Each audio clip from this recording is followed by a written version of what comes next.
इसके बाद ऐसा लगा कि ये दृश्य यू की निंदा का हो गया है। सभी ने अपनी राय व्यक्त की। उन्होंने यू को उसके विभिन्न कार्यों के लिए फटकार लगाए। वे आरोप प्रत्यारोप बैठक आयोजित करने से बस कुछ ही दूर थे। ऐसा लग रहा था मानो उन्होंने यू को एक घृणित खलनायक के रूप में चित्रित किया हो। इस अवसर का उपयोग करते हुए उन्होंने पूर्व कप्तान चू फैंग के प्रति अपनी वफादारी व्यक्त की। देखो, हमारा पूरा दिल तुम्हारे साथ है। ये दृश्य देखकर यू की आंखें दर्द से चौड़ी हो गईं। यद्यपि मैं अस्थायी कप्तान के रूप में वास्तव में परिपूर्ण नहीं था, फिर भी इतना चयनात्मक होने की कोई आवश्यकता नहीं है ना? चाहे जो भी हो, मेरे नेतृत्व में हमारी दानव शिकारी टीम की समग्र शक्ति को दिव्य भगवान के स्तर तक बढ़ा दिया गया है। भले ही मैंने कोई योगदान नहीं दिया हो, मैंने कड़ी मेहनत तो की है ना?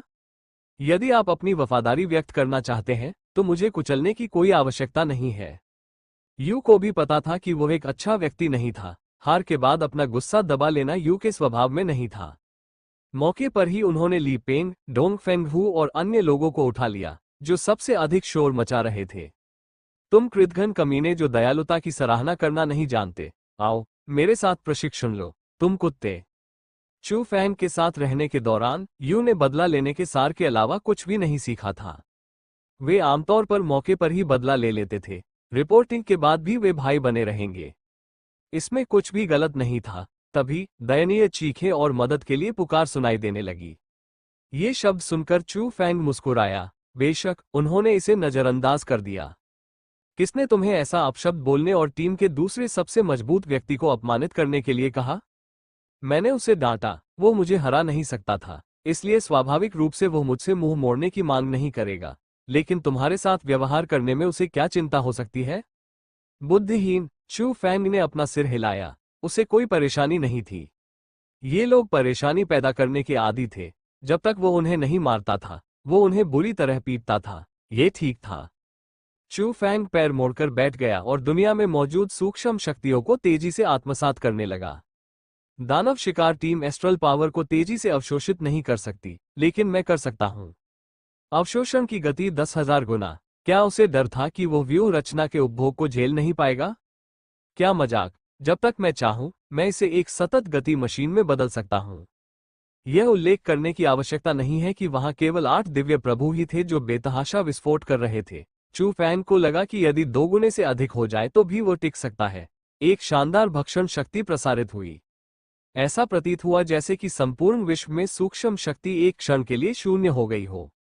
अगले ही पल चू फैंग के चारों ओर की सघन सूक्ष्म शक्ति भी द्रव अवस्था में संघनित हो गई थी। उसे अपने फेफड़ों में घूमती हुई सूक्ष्म शक्तियों को महसूस करने के लिए केवल हल्की सांस लेने की जरूरत थी। ये देखकर जो कुछ लोग अभी तक जोश से लड़ रहे थे, उन्होंने तुरंत लड़ना बंद कर दिया। वे एक साथ चू फैंग के पास जमा हो गए। उन्होंने उन्मत्तापूर्वक विलुप्त हो रही सूक्ष्म शक्ति को अवशोषित कर लिया। जब लाभ हो रहा था तो फिर कौन लड़ेगा? दानव शिकार टीम बहुत यथार्थवादी थी। यू और भी ज्यादा अपमानजनक था। उसने इसका आधे से ज्यादा हिस्सा साफ कर दिया और इसे 10,000 स्रोत संरचना में फेंक दिया।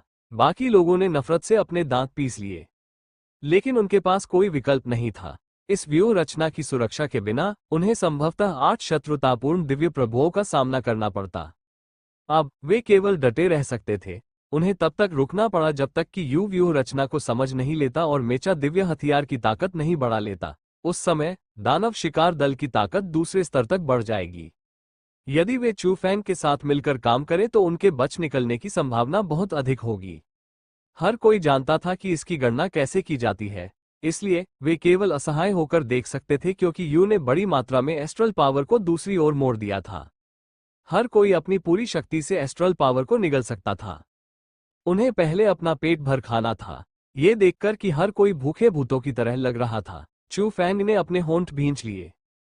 क्या तुम लोगों में सूक्ष्म शक्ति की इतनी कमी है? आश्चर्य की बात है कि किसी को भी उसकी परवाह नहीं थी।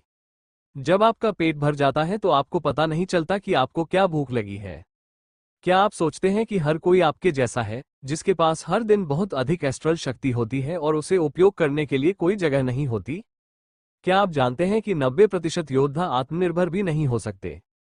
उनके जैसे लोग जो अपनी साधना और युद्ध संबंधी आवश्यकताओं को पूरा करने के लिए संघर्ष कर सकते थे, उन्हें पहले से ही दुर्लभ और सर्वोच्च अस्तित्व माना जाता था। सभी ने उन्मत्त होकर सूक्ष्म शक्ति को आत्मसात कर लिया। चू फैंग ने और कुछ नहीं कहा। वैसे भी इन चीजों का इस्तेमाल वो अकेले नहीं कर सकता था। अगर वे दानव शिकार दल को उनकी साधना गति बढ़ाने में मदद कर सके तो यह सही होगा। सेकंड बीतते गए। चू फैंग जैसे अस्तित्व के समर्थन से, जिसके पास ऊर्जा की कमी नहीं थी, 10,000 स्रोत संरचना ने विलुप्त होने का कोई संकेत नहीं दिखाया। दूसरी ओर दैत्यपुत्र एर क्यू के नेतृत्व में दिव्य भगवान विशेषज्ञों के समूह ने उनके सामने विशाल शहर पर बमबारी जारी रखी। हालांकि जितना अधिक वे बमबारी करते गए, उतना ही अधिक उन्हें महसूस हुआ कि कुछ गड़बड़ है। इतने लंबे समय तक बमबारी के बाद थोड़ी सी बची हुई एस्ट्रल शक्ति वाली व्यूह रचना को बहुत पहले ही बिखर जाना चाहिए था, है ना? अगर यह टूटा नहीं भी तो कम से कम इसे हिलाया तो जाना चाहिए था, है ना? यह उसके सामने खड़े हुए, निश्चल और सीधे खड़े हुए व्यक्ति जैसा कैसे हो सकता है? थोड़ी देर बाद विशाल शहर हमेशा की तरह स्थिर हो गया। दानव आत्मा जाति के एल्डर कांग ने कहा, महाराज एरक्यू, क्या हो रहा है? दानव पुत्र एरक्यू का चेहरा संदेह से भर गया जब वो बुदबुदाया, ऐसा नहीं होना चाहिए। तार्किक रूप से कहें तो हम में से इतने सारे लोगों के एक साथ हमला करने से इस भूलभुलैया शहर को बहुत पहले ही नष्ट हो जाना चाहिए था, क्योंकि इसकी ऊर्जा समाप्त हो चुकी थी। तुम लोगों ने इसे मुझसे ज्यादा स्पष्ट रूप से महसूस किया होगा। व्यूह रचना में कितनी एस्ट्रल शक्ति बची थी? एल्डर कांग अवाक रह गए। वास्तव में अभी की स्थिति में सभी को यकीन था कि यह व्यूह रचना आधे घंटे में ही टूट जाएगी। अब तक इसका टिक पाना असंभव था। तो इस समयावधि के दौरान क्या हुआ था? जैसे ही सभी लोग हैरान थे, अचानक दानव पुत्र एरक्यू ने कुछ सोचा और अचानक उसे एहसास हुआ। उसने हल्की सी आह भरी। फिर सबकी निगाहों के सामने हल्की छलांग लगाकर वो हवा में खड़ा हो गया। एक कटु हंसी के साथ ध्वनि की लहर गूंजी और पूरे शहर में फैल गई। भाई चू, बहुत दिनों से नहीं मिले। मुझे पता है कि तुम यहाँ हो क्योंकि तुम्हारे अलावा कोई और इतनी भयानक गति से एस्ट्रल पावर को अवशोषित नहीं कर सकता। उस समय स्वर्गीय पुस्तक अकादमी के परीक्षण में नंबर 1 व्यक्ति के रूप में अचानक उतरे भगवान स्वर्गीय पुस्तक ने संभवतः आपको एक बड़ा खजाना दिया होगा, है ना? इसके अलावा हमें अलग हुए सिर्फ 1 महीना ही हुआ है, लेकिन भाई चू पहले से ही एक दिव्य भगवान विशेषज्ञ को तुरंत मारने में सक्षम है। एरक्यू खुद को हीन महसूस करता है। इस बार दानव पुत्र एरक्यू बहुत आश्वस्त लग रहा था। अभी अंधेरे में हुई हत्या और अजीब भूलभुलैया शहर निश्चित रूप से चू फैंग द्वारा किया गया था, क्योंकि उसके अलावा दानव पुत्र एरक्यू किसी और के बारे में नहीं सोच सकता था। ऐसा व्यक्ति जिसके पास अनेक साधन थे और जो दानव शिकार दल को बचाने के लिए जोखिम उठाने को तैयार था। इसका अनुमान लगाना आसान था, है ना? हालांकि जवाब में एकदम खामोशी थी। ऐसा लग रहा था जैसे दानव पुत्र एरक्यू हवा से बात कर रहा था और कोई भी जवाब नहीं दे रहा था। दानव पुत्र एरक्यू मंद मंद मुस्कुराया, भाई चू, तुम अभी भी बहुत मजेदार हो। क्या तुम्हें लगता है कि अगर तुम आवाज नहीं करोगे तो मैं तुम्हें पहचान नहीं पाऊंगा? अभी भी कोई आवाज नहीं आई। यहां तक कि शहर में दानव शिकार दल के सदस्य भी असमंजस में पड़कर पूछने से खुद को नहीं रोक सके। बॉस, आपने जवाब क्यों नहीं दिया? ऐसा लगता है कि हम उससे डर रहे हैं। चू फैंग ने गुस्से से ली पेन की ओर देखा। मेरे गधे का जवाब दो। बाहर कुल 8 दिव्य भगवान है, हम उन्हें हरा नहीं सकते, तो क्या हमें उनसे डर नहीं लगता? कोई समस्या है क्या? अगर हमें डर नहीं होता तो क्या हम बहुत पहले ही भागकर नहीं आ जाते? हमें यहाँ क्यों इंतजार करना पड़ता? चू फैंग ने उपहास किया। उन्होंने बहुत ही स्पष्ट रूप से यह बात स्वीकार की। जहां तक दानव पुत्र एरक्यू का अनुमान लगाने का सवाल है, यह उसका मामला है। इसका मुझसे क्या लेना देना है? मैं उसे जवाब क्यों दूं? क्या उसे खुद पर शक करने देना बेहतर नहीं होगा? देखो, वो हमें भड़काने में सफल नहीं हुआ। वो अपनी कल्पना को फिर से उड़ान भरने दे सकता है। जल्दी करो और इस समय का लाभ उठाकर आगे बढ़ो। हमें आगे बढ़ने का कोई रास्ता सोचना होगा। जब सभी लोग गर्मागर्म बहस में लगे थे, तब किसी भी पक्ष को इसकी जानकारी नहीं थी। कुछ ही दूरी पर मानव आत्मा जाति के कई विशेषज्ञ धीरे धीरे आगे बढ़ रहे थे। उनकी ताकत असाधारण थी। दानव सोन एरक्यू को कोई जवाब नहीं मिला। वो मुस्कुराए बिना न रह सका। जैसी कि उम्मीद थी, चू फैंग ही वो व्यक्ति था जो नियमों के अनुसार नहीं खेल रहा था। सामान्य परिस्थितियों में भले ही वे शत्रु थे, फिर भी वे वर्तमान युग के शीर्ष अद्वितीय प्रतिभाशाली व्यक्ति थे। जब 2 राजा आपस में टकराते थे, तो कम से कम उनमें शक्तिशाली राजाओं जैसा व्यवहार तो होना ही चाहिए था। वे अपना चेहरा दिखाने के लिए बाहर आए, चाहे कुछ विनम्र शब्द हो या कठोर शब्द, उन्हें औपचारिकताएं निभानी ही थी। हालांकि चू फैंग ने कभी इसकी परवाह नहीं की थी, वो एक विद्रोही था। इससे दानव पुत्र एर क्यू इतना क्रोधित हो गया कि वह हंसने लगा और फिर से चिल्लाने लगा। भाई चू, क्या तुम सचमुच सोचते हो कि कायर होने से मेरे निर्णय पर असर पड़ेगा? अभी भी कोई जवाब नहीं आया। दानव पुत्र एर क्यू ने अपना सिर हिलाया। वो कुछ नहीं कर सकता था। वो केवल पीछे मुड़कर उसके बगल में खड़े 7 दिव्य भगवान विशेषज्ञों को देख सकता था। चू फैंग यहाँ है, हम अपनी सुरक्षा कम नहीं कर सकते। एक दिव्य भगवान को चुपचाप मार पाना ये साबित करता है कि उससे निपटना मुश्किल है। इसके अलावा इस आदमी के पास शुरुआती मैदान में बहुत अधिक अधिकार हो सकते हैं और वह सरणी की खपत को फिर से भरने के लिए बड़ी मात्रा में एस्ट्रल पावर को आसानी से अवशोषित कर सकता है। हम सरणी को समाप्त करने की योजना को छोड़ सकते हैं। यह निराशाजनक है। ये सुनकर एल्डरकान पूछे बिना न रह सके, तो फिर हमें क्या करना चाहिए? क्या हम यहीं इंतजार कर सकते हैं? दानव सोन एर क्यू ने गहरी सांस ली। इसके अलावा क्या कोई और रास्ता है, एल्डरकान? चू फैंग समय रोककर जो करना चाहता है वह यू को 10,000 स्रोत संरचना को सफलतापूर्वक समझने देना है। ज्यादा से ज्यादा दूसरे पक्ष के पास सिर्फ एक ज्यादा शक्तिशाली दिव्य भगवान होगा। हमारे पास 8 दिव्य भगवान लड़ाके हैं। स्थिति अभी भी हमारे नियंत्रण में है। दानव पुत्र एर क्यू के विश्लेषण को सुनकर हर कोई मदद नहीं कर सका, लेकिन सिर हिलाया। हालांकि जब यू का नाम लिया गया तो एल्डरकान का चेहरा और भी उदास हो गया। महाराज एर क्यू, हम पहले ही सहमत हो चुके हैं कि अगर हम सफल होते हैं तो ये 10,000 स्रोत संरचना हमारी होगी और यू को भी दानव आत्मा जाति को सौंप दिया जाएगा। दानव पुत्र एर क्यू ने हल्के से सिर हिलाया। मैं निश्चित रूप से अपने शब्दों से पीछे नहीं हटूंगा। हालांकि मेरे पास अभी भी यू के लिए कुछ उपयोग है।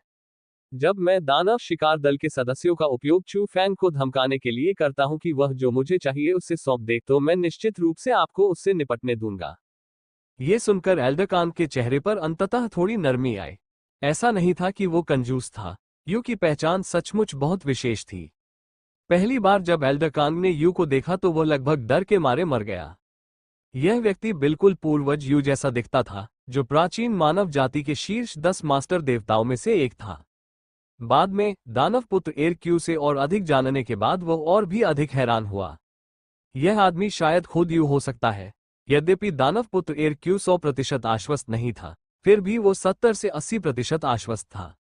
हालांकि किसी कारण से वो पूर्व देव स्तर की शक्तिशाली शक्ति अभी बहुत कमजोर थी। हालांकि इससे दानव आत्मा जाति के सभी सदस्यों के दिलों में डर का भाव पैदा होना बंद नहीं हुआ। चाहे जो भी हो, वो मानव जाति के पूर्वज थे। वो प्राचीन दानव जाति के लिए एक बड़ी समस्या थी। मानव आत्मा जाति के कुछ विलक्षण लोग इसे एक कुलदेवता के रूप में प्रयोग करके एक शक्तिशाली शक्ति को भी बुला सकते थे। इस व्यक्ति ने उस समय शाही दरबार दिव्य महाद्वीप में कई रहस्य दफन कर रखे होंगे, यहां तक कि शक्ति के स्रोत जैसे परम खजाने। अन्यथा मानव आत्मा जाति के उन लोगों के लिए इतने वर्षों के बाद भी टोटेम के साथ शक्ति उधार लेना असंभव था। यदि उसके मूल शरीर को ये शक्तियां प्राप्त हो जाएं, तो वो तुरंत एक अद्वितीय शक्ति संपन्न बन जाएगा। वो शायद प्राचीन शक्ति को पुनः स्थापित करने में भी सक्षम हो। ये कुछ ऐसा था जिसे दानव आत्मा जाति निश्चित रूप से नहीं देखना चाहती थी। इसलिए यदि वे इसे तब मार सके जब ये कमजोर था, जब महान युग उतरा और दानव जाति के शक्तिशाली लोग वापस लौटे, तो यह एक महान पुण्य होगा। यही कारण था कि एल्डरकान और अन्य लोगों को किसी भी कीमत पर दानव शिकार टीम को मारना था। एक दिव्य भगवान की मृत्यु के बाद भी उन्होंने हार नहीं मानी। खजाना तो सिर्फ एक कारण था, उससे भी ज्यादा महत्वपूर्ण बात यू। जैसे ही उन्होंने बोलना समाप्त किया, एक क्षण के लिए सभी लोग अवाक रह गए। चूंकि वे दूसरे पक्ष को पहले से उपस्थित होने के लिए बाध्य नहीं कर सकते थे, इसलिए वे इस वास्तविकता को असहाय होकर ही स्वीकार कर सकते थे। अधिक से अधिक वे केवल उस मेचा दिव्य हथियार की ताकत बढ़ाएंगे। चाहे जो भी हो, दूसरे पक्ष के लिए उसके पक्ष के 8 दिव्य प्रभुओं का मुकाबला करना असंभव था। अन्यथा चू फैंग अपने आदमियों के साथ पहले ही भाग चुका होता। उसे यहाँ काय क्यों बनना पड़ा? सेकंड बीतते गए। अंततः 10 मिनट और बीत गए। अचानक पूरे शहर में अत्यंत चमकदार रोशनी फैल गई। ऐसा लग रहा था मानो उसने पूरी तरह से आध्यात्मिकता प्राप्त कर ली हो। ये दृश्य देखकर दानव पुत्र एर क्यू ने उदासीनता से कहा, ऐसा लगता है कि यू ने पहले ही 10,000 स्रोत संरचना में महारत हासिल कर ली है। सावधान रहो, वे किसी भी समय बाहर निकल सकते हैं। चारों ओर 7 दिव्य भगवान विशेषज्ञ युद्ध के लिए तैयार थे। भले ही उनकी कुल ताकत चू फैंग से कई गुना अधिक थी, लेकिन दानव पुत्र इरक्यू के निरंतर स्मरण के तहत सभी ने पहले ही अपने कम आंकने की भावना को दूर कर दिया था। उनका आभामंडल प्रचंड हो रहा था और वे किसी भी समय सब कुछ करने के लिए तैयार थे। शहर में चू फैंग ने अपने सिर के ऊपर दिव्य भगवान शक्तियों के समूह को देखा, जो लालच से घूर रहे थे, और उसके मुंह के कोनों पर असहायता का एक संकेत दिखाई दिया। भाड़ में जाओ, डेमन सोन इरक्यू, क्या मैं तुम्हारी नजर में सच में इतना शक्तिशाली हूं? क्या तुम्हें मेरा इतना महत्व रखना चाहिए? चू फैंग ने पाया कि दूसरों के साथ वह दुश्मन को कमजोरी दिखाने और उन्हें आश्चर्यचकित करने में सक्षम हो सकता है, लेकिन ये दानव सोन इरक्यू पर बिल्कुल भी काम नहीं करेगा। इस आदमी को पूरा यकीन था कि वह चमत्कार कर सकता है। इस आदमी को अपने साथियों से भी ज्यादा उस पर भरोसा था। मेरे सामने जो घेरा है, उसे देखो। तुम चाहते हो कि मैं कहां से निकलूं? यदि वह बाहर भागता तो क्या वह मौत को आमंत्रित नहीं कर रहा होता? चू फैंग को समझ नहीं आ रहा था कि हंसे या रोए। वह सचमुच कुछ कहना चाहता था। मैं आपसे विनती करता हूं, एक बार मुझे कमा के। उसने आह भरी। यद्यपि वह असहाय था, फिर भी उसे बाहर निकलना पड़ा। दानव शिकार दल इस समय पहले से ही अपनी लड़ाकू शक्ति के चरम पर पहुंच चुका था और उनके लिए कम समय में सफलता हासिल करना बहुत मुश्किल होगा। उनकी तरफ भी यही स्थिति थी, इसलिए अब उसके लिए और अधिक इंतजार करने का कोई कारण नहीं था। बेशक अगर चू फैंग को पता होता कि मानव आत्मा जाति के कई शक्तिशाली लोग बहुत दूर नहीं भाग रहे हैं, तो वह निश्चित रूप से समय के अंत तक भूलभुलैया शहर में रहेगा। दुर्भाग्यवश उसे पता नहीं था। ऐसी स्थिति में वह केवल उनके जीवन से भागने का ही उपाय सोच सकता था। उसने यू की ओर देखा, जिसके चेहरे पर गंभीर भाव थे, और सहजता से पूछा, मेचा दिव्य हथियार और इस 10,000 स्रोत संरचना को मिलाने के बाद ये कितना बढ़ सकता है? यू ने गहरी सांस ली। उन्होंने गहरी आवाज में कहा, मैंने कभी भी इसे विशेष रूप से आजमाया नहीं है। मैं 100% गारंटी नहीं दे सकता। हालांकि हमें कम से कम प्राथमिक स्तर के दिव्य भगवान के शिखर पर तो होना चाहिए, है ना? अगर हम भाग्यशाली रहे, तो हम मध्य स्तर के दिव्य भगवान के साथ कुछ चालें बदल पाएंगे। ये कहना मुश्किल है। चू फैंग ने ये शब्द सुनकर भौहें उठाई। कितनी शक्तिशाली वृद्धि है! यह मास्टर गॉड वेपन की वृद्धि जितनी ही शक्तिशाली है। चू फैंग के पास 2 दिव्य हथियार थे जो मास्टर गॉड हथियारों के बराबर थे। इस पहलू में उनकी बहुत अधिक भूमिका थी। दिव्य प्रभुओं के बीच ताकत में बहुत अंतर था। उच्च स्तर पर उनसे लड़ना और भी मुश्किल था। केवल मास्टर गॉड हथियार जैसा खजाना ही ऐसा कर सकता था। यू ने भी सहमति में सिर हिलाया, लेकिन वह अभी भी चिंतित था। लेकिन यह अभी भी थोड़ा दूर है। शत्रु पक्ष में 4 मध्य अवस्था दिव्य भगवान विशेषज्ञ हैं। उनमें से एल्डर कांग एक शीर्ष मध्य अवस्था दिव्य भगवान है।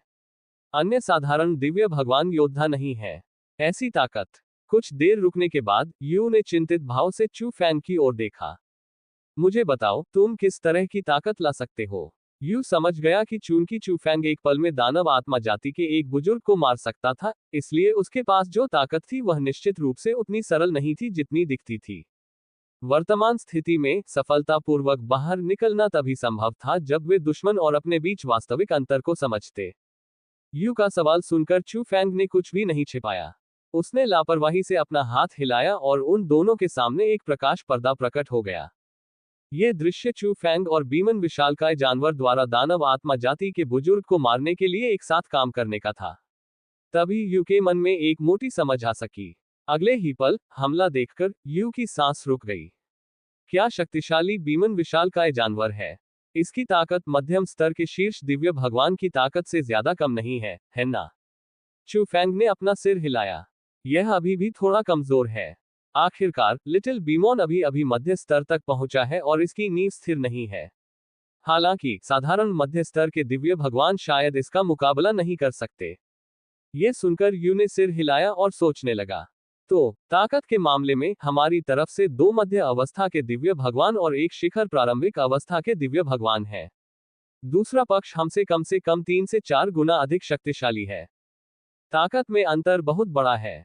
इससे बाहर निकलने की सफलता दर 10% से भी कम है। चू फैंग ने कंधे उचका दिए। कोई रास्ता सोचो। ऐसा नहीं है कि हमने पहले कभी ऐसी स्थिति का अनुभव नहीं किया है। उसने एक गहरी सांस ली। यू ने बुदबुदाया। अतीत में हमारे विरोधी सिर्फ कुछ देवता थे।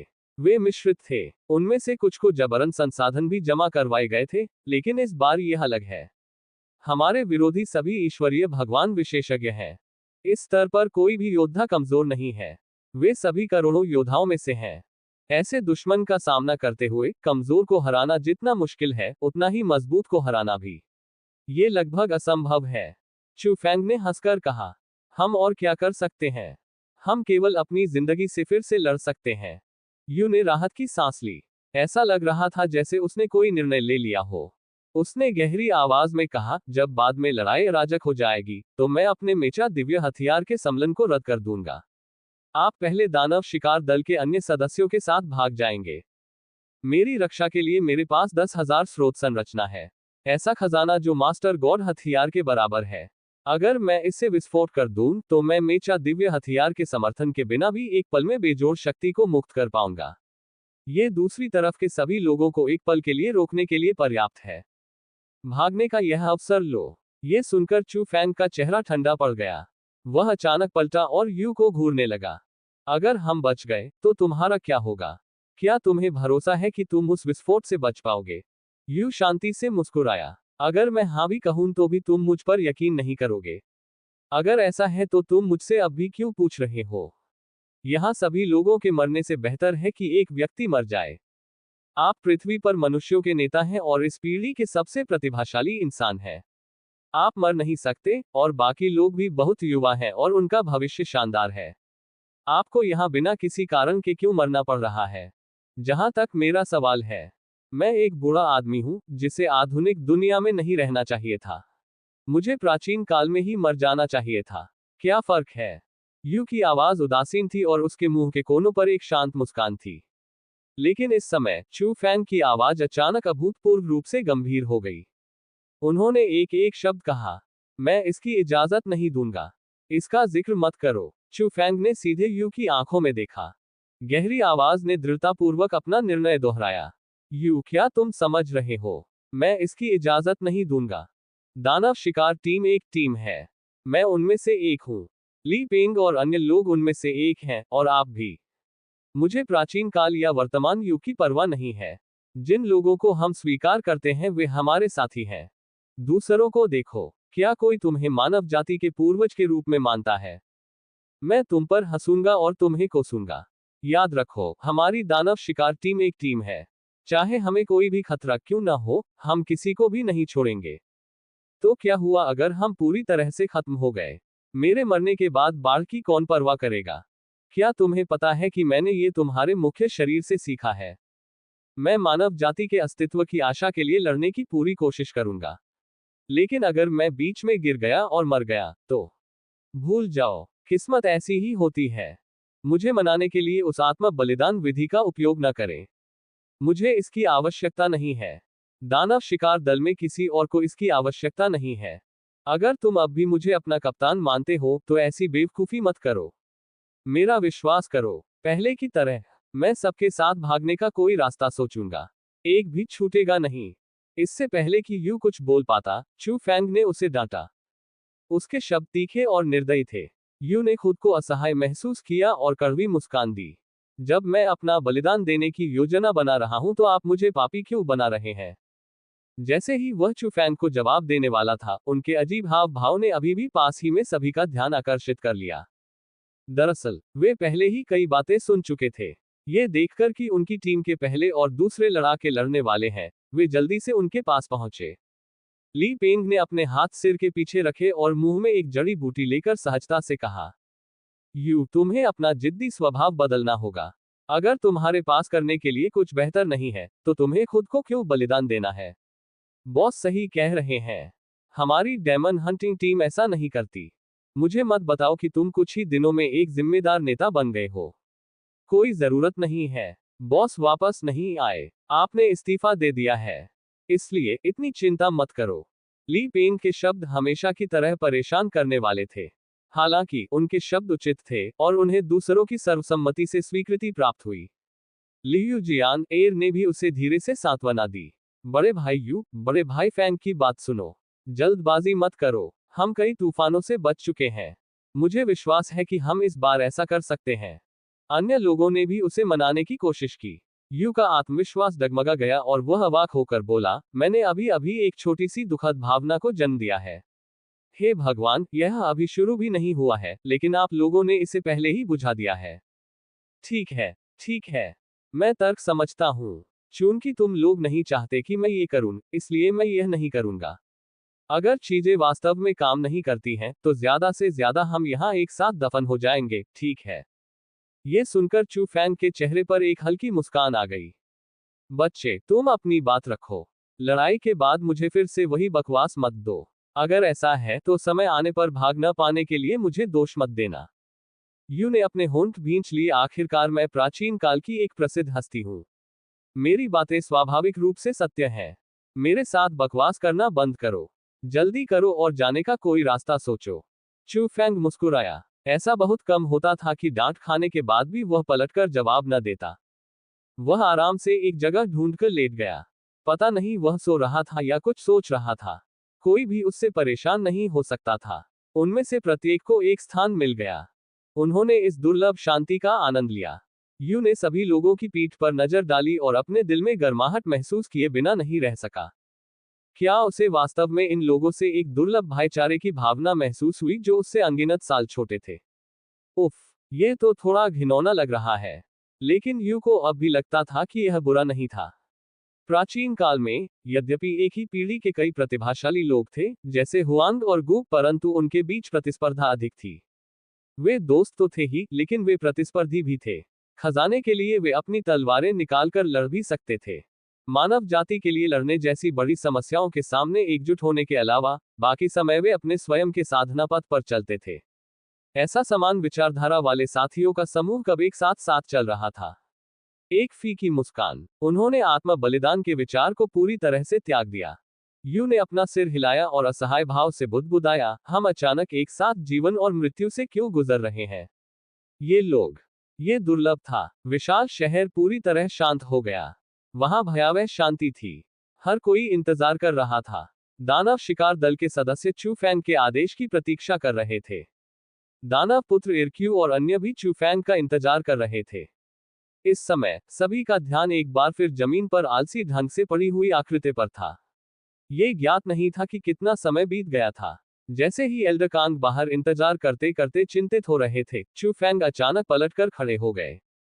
शायद कोशिश करने का कोई तरीका हो सकता है, उसने बुदबुदाते हुए कहा। भीड़ की निगाहें देखकर चू फैंग ने ज्यादा कुछ नहीं बताया।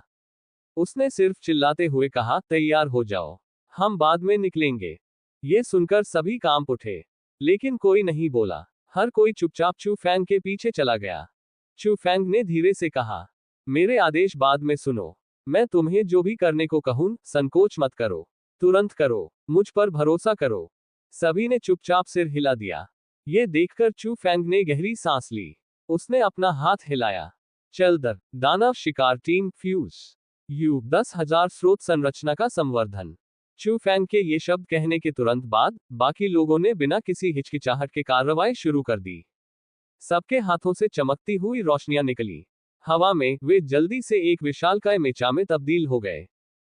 फिर यू सहित सभी लोग प्रकाश की धारा में बदल गए और मेचा दानव में प्रवेश कर गए। सिर, भुजा, जांघ, धड़ और हाथ में चमचमाती तलवार। उनमें से प्रत्येक ने अपना अपना काम किया। उसी समय आसपास का भूल भुलैया शहर हिंसक रूप से कांपने लगा। ऐसा लग रहा था जैसे अविनाशी शहर की दीवारें इस समय पिघल गई हों और धीरे धीरे तरल के एक कुंड में तब्दील हो रही हो। ये बहुत तेज था। लगभग तुरंत ही विशाल शहर एक विशाल तरल गेंद में परिवर्तित हो गया। मेचा दिव्य हथियार विशाल भी बिना किसी हिचकिचाहट के इसमें कूद गया। अगले ही क्षण मेचा दिव्य हथियार ने धीरे से अपनी भुजाएं खोल दी। तुरंत ही अंतहीन नीला तरल पदार्थ मेचा दिव्य हथियार के शरीर में प्रवाहित हुआ। ऐसा लग रहा था मानो दोनों मिलकर एक हो गए हों। मेचा दानव की आभा भी पागलपन की तरह बढ़ रही थी। चू फैंग आश्चर्य से अपनी जीभ चटकाने से खुद को रोक नहीं सका। जैसा कि हमेशा बदलते रहने वाले सरणी निर्माण से उम्मीद की जाती है, क्या इसका इस्तेमाल वास्तव में इस तरह किया जा सकता है?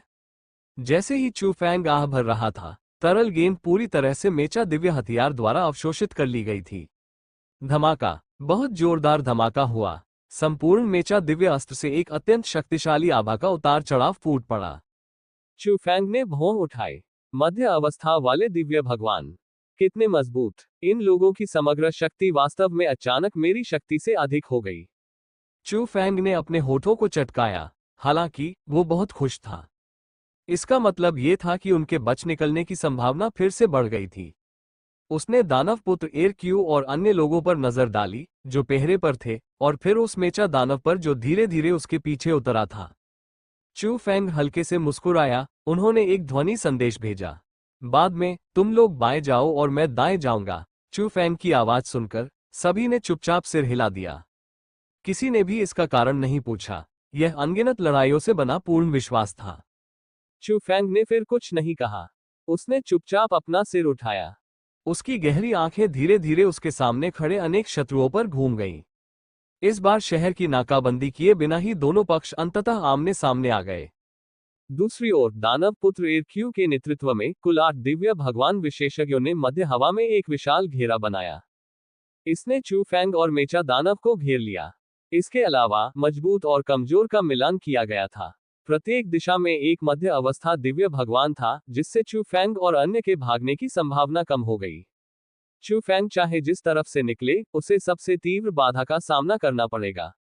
एक बार जब चू फैंग और अन्य लोग एक पल के लिए भी उलझ जाते, तो आसपास के विशेषज्ञ तुरंत दौड़ पड़ते और उन्हें घातक प्रहार करते। एक दिव्य भगवान विशेषज्ञ के लिए ये दूरी आमने सामने की दूरी से ज्यादा भिन्न नहीं थी। चू फैंग की आकृति को देखते हुए दानव पुत्र एरक्यू ने एक फीकी मुस्कान प्रकट की। भाई चू, क्यों? क्या तुम कायब बने नहीं रहोगे? हमारी आखिरी मुलाकात को 1 महीने से ज्यादा हो गया है। मुझे उम्मीद नहीं थी कि भाई चू इतने डरपोक होंगे। तुम में तो मेरा सामना करने की हिम्मत भी नहीं है। दानव पुत्र एरक्यू ने लापरवाही से उपहास किया। वह अपने शब्दों का उपयोग चू फैंग के निर्णय को प्रभावित करने के लिए करना चाहता था। भले ही ये थोड़ा उपयोगी था, फिर भी ये बहुत अच्छा था। अप्रत्याशित रूप से चू फैंग अभी भी उसे हवा के रूप में मानता था और बिल्कुल भी प्रतिक्रिया नहीं करता था। उसने उनके साथ ऐसा व्यवहार किया मानो वे कुछ भी नहीं है। उसकी तीखी निगाहें घेरे पर घूमती रहीं। दानव पुत्र एरक्यू मंद मंद मुस्कुराने से खुद को रोक नहीं सका। भाई चू, क्या आपको लगता है कि आप केवल एक मेचा दानव के साथ 8 दिव्य प्रभुओं द्वारा बनाए गए घेरे से बाहर निकल सकते हैं, जिसे मुश्किल से मध्य अवस्था का दिव्य प्रभु माना जा सकता है? ओह, ठीक है, मैं लगभग भूल ही गया था। भाई चू की वर्तमान ताकत को कम करके नहीं आंका जा सकता। एक दानव आत्मा जाति के बुजुर्ग को तुरंत मारने में सक्षम होने के लिए आपके पास शायद कुछ शक्तिशाली ट्रम्प कार्ड है।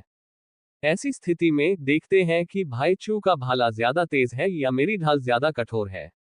दोनों पक्षों की नजर में ये सब खुले पत्ते थे। दानव पुत्र एरक्यू का स्वर शांत था, मानो सब कुछ नियंत्रण में था। चू फैंग हमेशा की तरह ठंडा था। उसने कोई जवाब नहीं दिया और उसे अनदेखा कर दिया, जिससे उसे अजीब महसूस हुआ।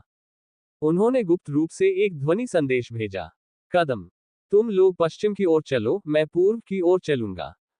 इसके साथ ही चू फैंग ने बढ़त बना ली और बिना किसी हिचकिचाहट के तोप के गोले की तरह पूर्व की ओर बढ़ गया। संयोगवश ये दानव सोन एरक्यू की दिशा थी। इस दिशा में केवल 2 लोग थे।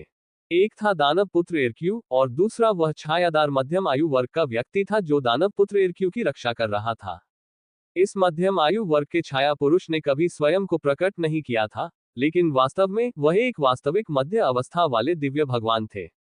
वह अत्यंत शक्तिशाली था, लेकिन जो भी हो, सतह पर यह दिशा वास्तव में चारों दिशाओं में सबसे कमजोर थी। ऐसा इसलिए था क्योंकि दानव पुत्र एरक्यू की ताकत वास्तव में 8 दिव्य प्रभुओं में सबसे नीचे थी। वह शायद दिव्य प्रभु स्तर की दहलीज पर ही था। आम लोगों की नजर में चू फैंग का चुनाव समझदारी भरा था। हालांकि दानव सोन एरक्यू की आंखों में आश्चर्य की झलक दिखी। अगर कोई आम आदमी इसे चुनता तो उसे आश्चर्य नहीं होता, लेकिन ये तो चू फैंग था। चतुर चू फैंग। वह ये कैसे नहीं जान सकता था कि उनके जैसे अद्वितीय प्रतिभाशाली लोगों का मूल्यांकन केवल उनकी शक्ति के आधार पर नहीं किया जा सकता है। उदाहरण के लिए, दानव पुत्र एरक्यू ने चू फैंग को कभी कम नहीं आंका था। लेकिन क्यों? दानव सोन एरक्यू हैरान होने से खुद को रोक नहीं सका। हालांकि इस समय चू फैंग की लंबी कृपान पहले से ही माउंट ताई की ताकत के साथ दानव सोन एरक्यू की ओर टूट पड़ी थी। सोचने का समय ही नहीं था। दानव पुत्र एरक्यू केवल तुरंत लड़ सकता था।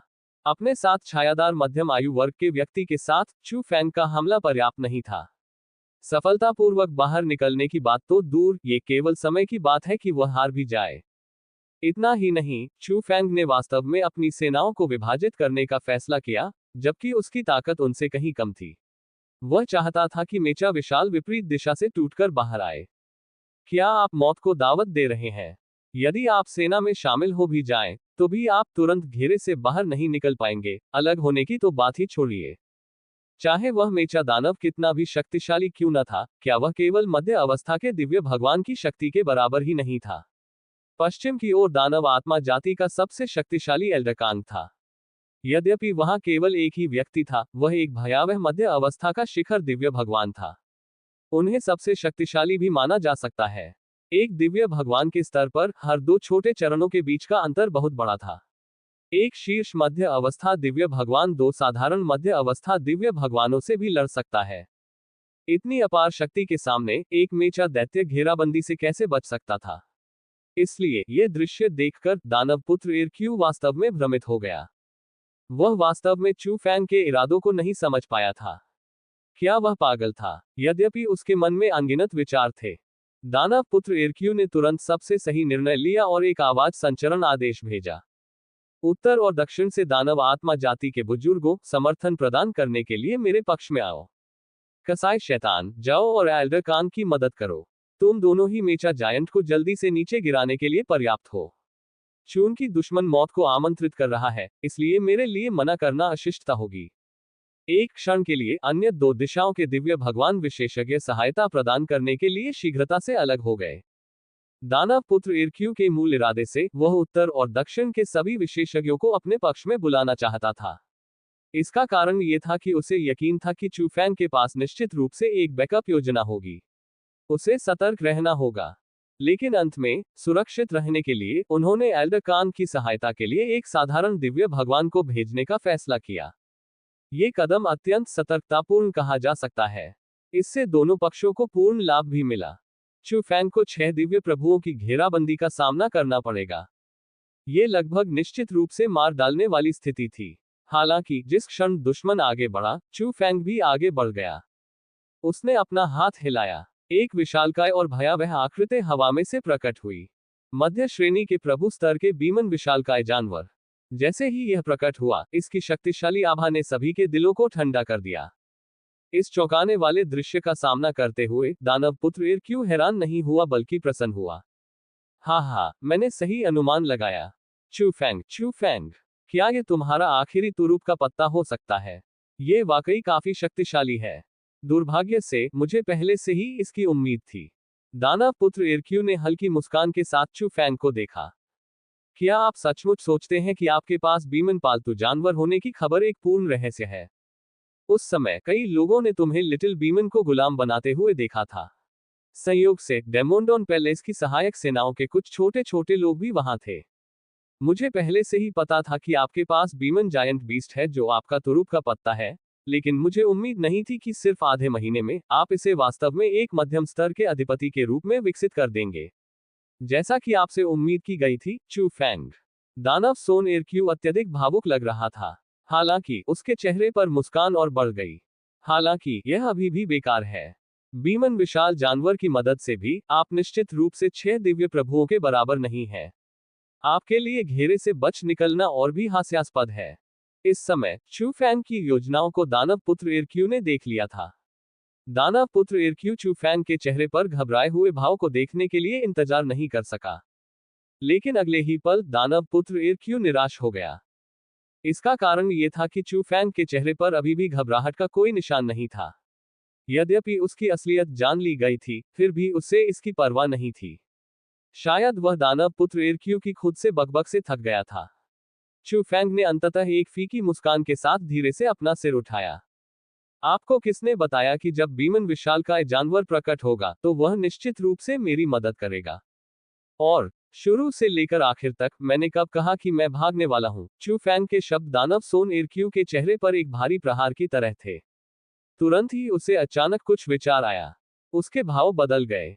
वह अचानक दहाड़ा, एल्डर कांग, कसाई, सावधान, बीमन विशालकाय जानवर। लेकिन इससे पहले कि दानव पुत्र इर्क्यू बोलना समाप्त कर पाता, जैसे ही उसने अपना मुंह खोला, बीमन विशालकाय जानवर ने पहले ही अपनी पूरी ताकत लगा दी थी और उल्कापिंड की तरह पश्चिम की ओर हमला कर दिया था। विस्फोटक चार्जिंग, पृथ्वी का उपहार, भयंकर रोष, 3 जन्मजात कौशल एक ही पल में प्रस्फुटित हो गए। ऐसा इसलिए था क्योंकि चू फैंग ने उसे तुरंत अपनी पूरी ताकत लगाने का आदेश दिया था ताकि मेचा विशाल को घेरे से बाहर निकलने में मदद मिल सके। बीमन विशालकाय जानवर को यह नहीं पता था कि उसके चले जाने के बाद उसका स्वामी 6 दिव्य प्रभुओं की घेराबंदी से कैसे निपटेगा। हालांकि अपने मालिक के आदेश की अवहेलना नहीं की जा सकती थी। बीमन विशालकाय जानवर केवल आदेश सुन सकता था। यह दृश्य अभी अभी घटित हुआ। इस समय दानव पुत्र इर्क्यू को एहसास हुआ कि स्थिति बदल गई थी। वह स्थान जहां बीमन विशालकाय जानवर पश्चिम में दिखाई दिया था, जहां एल्डरकांग और अन्य लोग थे, वह केवल कुछ 100 मील दूर था। यह दूरी एक दिव्य भगवान विशेषज्ञ के लिए बहुत कम थी। यह इतना छोटा था कि ध्वनि को समय पर प्रसारित नहीं किया जा सकता था। बीमन विशालकाय जानवर की विशाल आकृति पहले ही उसके सामने आ चुकी थी। इस समय एल्डरकांग अभी भी मेचा दानव से पागलपन की तरह लड़ रहा था। उसके बगल में कसाई ने मेचा दानव को परेशान और नियंत्रित करना जारी रखा। मेचा दानव के लिए पहले से ही एक तरफा लड़ाई और भी कठिन थी। हर टक्कर एक पतली रस्सी पर नाचने जैसी थी। यदि वे सावधान न रहे तो संपूर्ण दानव शिकार दल का सफाया हो जाने का खतरा हो जाएगा। भले ही इसकी युद्ध शक्ति राक्षसी थी, लेकिन इसकी तुलना मध्य अवस्था के दिव्य भगवान से की जा सकती थी। चूंकि दूसरा पक्ष एक शीर्ष मध्य अवस्था दिव्य भगवान था, इसलिए हर चाल में एक शक्तिशाली दावाभा थी। मेचा विशाल इसका बिल्कुल भी सामना नहीं कर सका। इस महत्वपूर्ण क्षण में चू फैंग की आवाज अचानक यू के दिमाग में गूंजी। वहां केवल एक ही वाक्य था, बीमन जायंट बीस्ट एल्डरकांग को रोक देगा।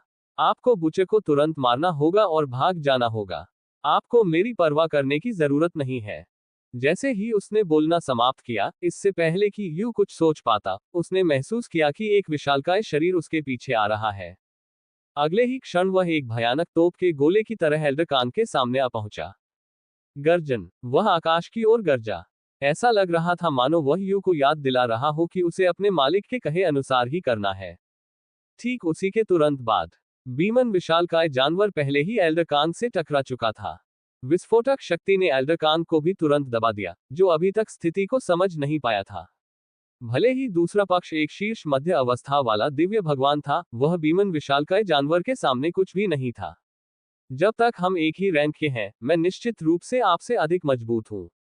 ये बीमन विशालकाय जानवरों का शाश्वत गौरव था। एक जोरदार गर्जना ने दुनिया को हिला दिया। यू मेचा जायंट का प्रभारी था। जब उसने अपने सामने विस्फोट देखा, तो उसके पास सोचने का समय नहीं था। अवसर क्षणभंगुर था। उसने तुरंत चू फैंग की योजना का पालन करने का मन बना लिया। बिना किसी हिचकिचाहट के, वह बीमन विशालकाय जानवर के युद्ध के मैदान से चला गया। वह अचानक मुड़ा और कसाई पर वार किया। दैत्य पुत्र इर्क्यू द्वारा भेजा गया ये प्रारंभिक दिव्य भगवान केवल एक दर्शक था। इस क्षण वह सीधे नष्ट हो गया था। यू को स्पष्ट रूप से याद है, कसाई शैतान ने स्वर्गीय पुस्तक अकादमी में घेराव में भाग लिया था। वे पुराने दुश्मन थे। उसने सोचा था कि चू फैंग ने इस आदमी को अपने हाथों से मारने की योजना बनाई थी। अप्रत्याशित रूप से यह उसके हाथों में आ गया। उसने निर्दयतापूर्वक वार किया। इस क्षण अंतरिक्ष बिखर गया था। तीखी दरारें कसाई के बालों को काटती रहीं और खून रिसता रहा। इस समय कसाई शैतान की अभिव्यक्ति अत्यधिक भय से भरी हुई थी। वह उतना ही दुखी था जितना उस दिन था। क्यों? बीमन विशालकाय जानवर जैसा भयानक अस्तित्व अचानक क्यों प्रकट हुआ? दानव पुत्र इर्क्यू ने कभी भी इन बातों का जिक्र नहीं किया था। अंत में इर्क्यू को अभी भी उस पर पर्याप्त भरोसा नहीं था। वह उस अधेड़ उम्र के आदमी से अतुलनीय था। वह सिर्फ आधे रास्ते में ही शामिल हुआ था क्योंकि दानव पुत्र इर्क्यू ने उसे दानव सम्राट की भयानक योजना दिखाई थी। वह अच्छी तरह से जानता था कि यदि दानव सम्राट और इर्क्यू की योजना सफल हो गई, तो चू फैंग और मानव शाही महल उल्लेख के लायक नहीं होंगे। इसलिए कसाई शैतान ने आत्मसमर्पण कर दिया। महान युग का आगमन होने वाला था।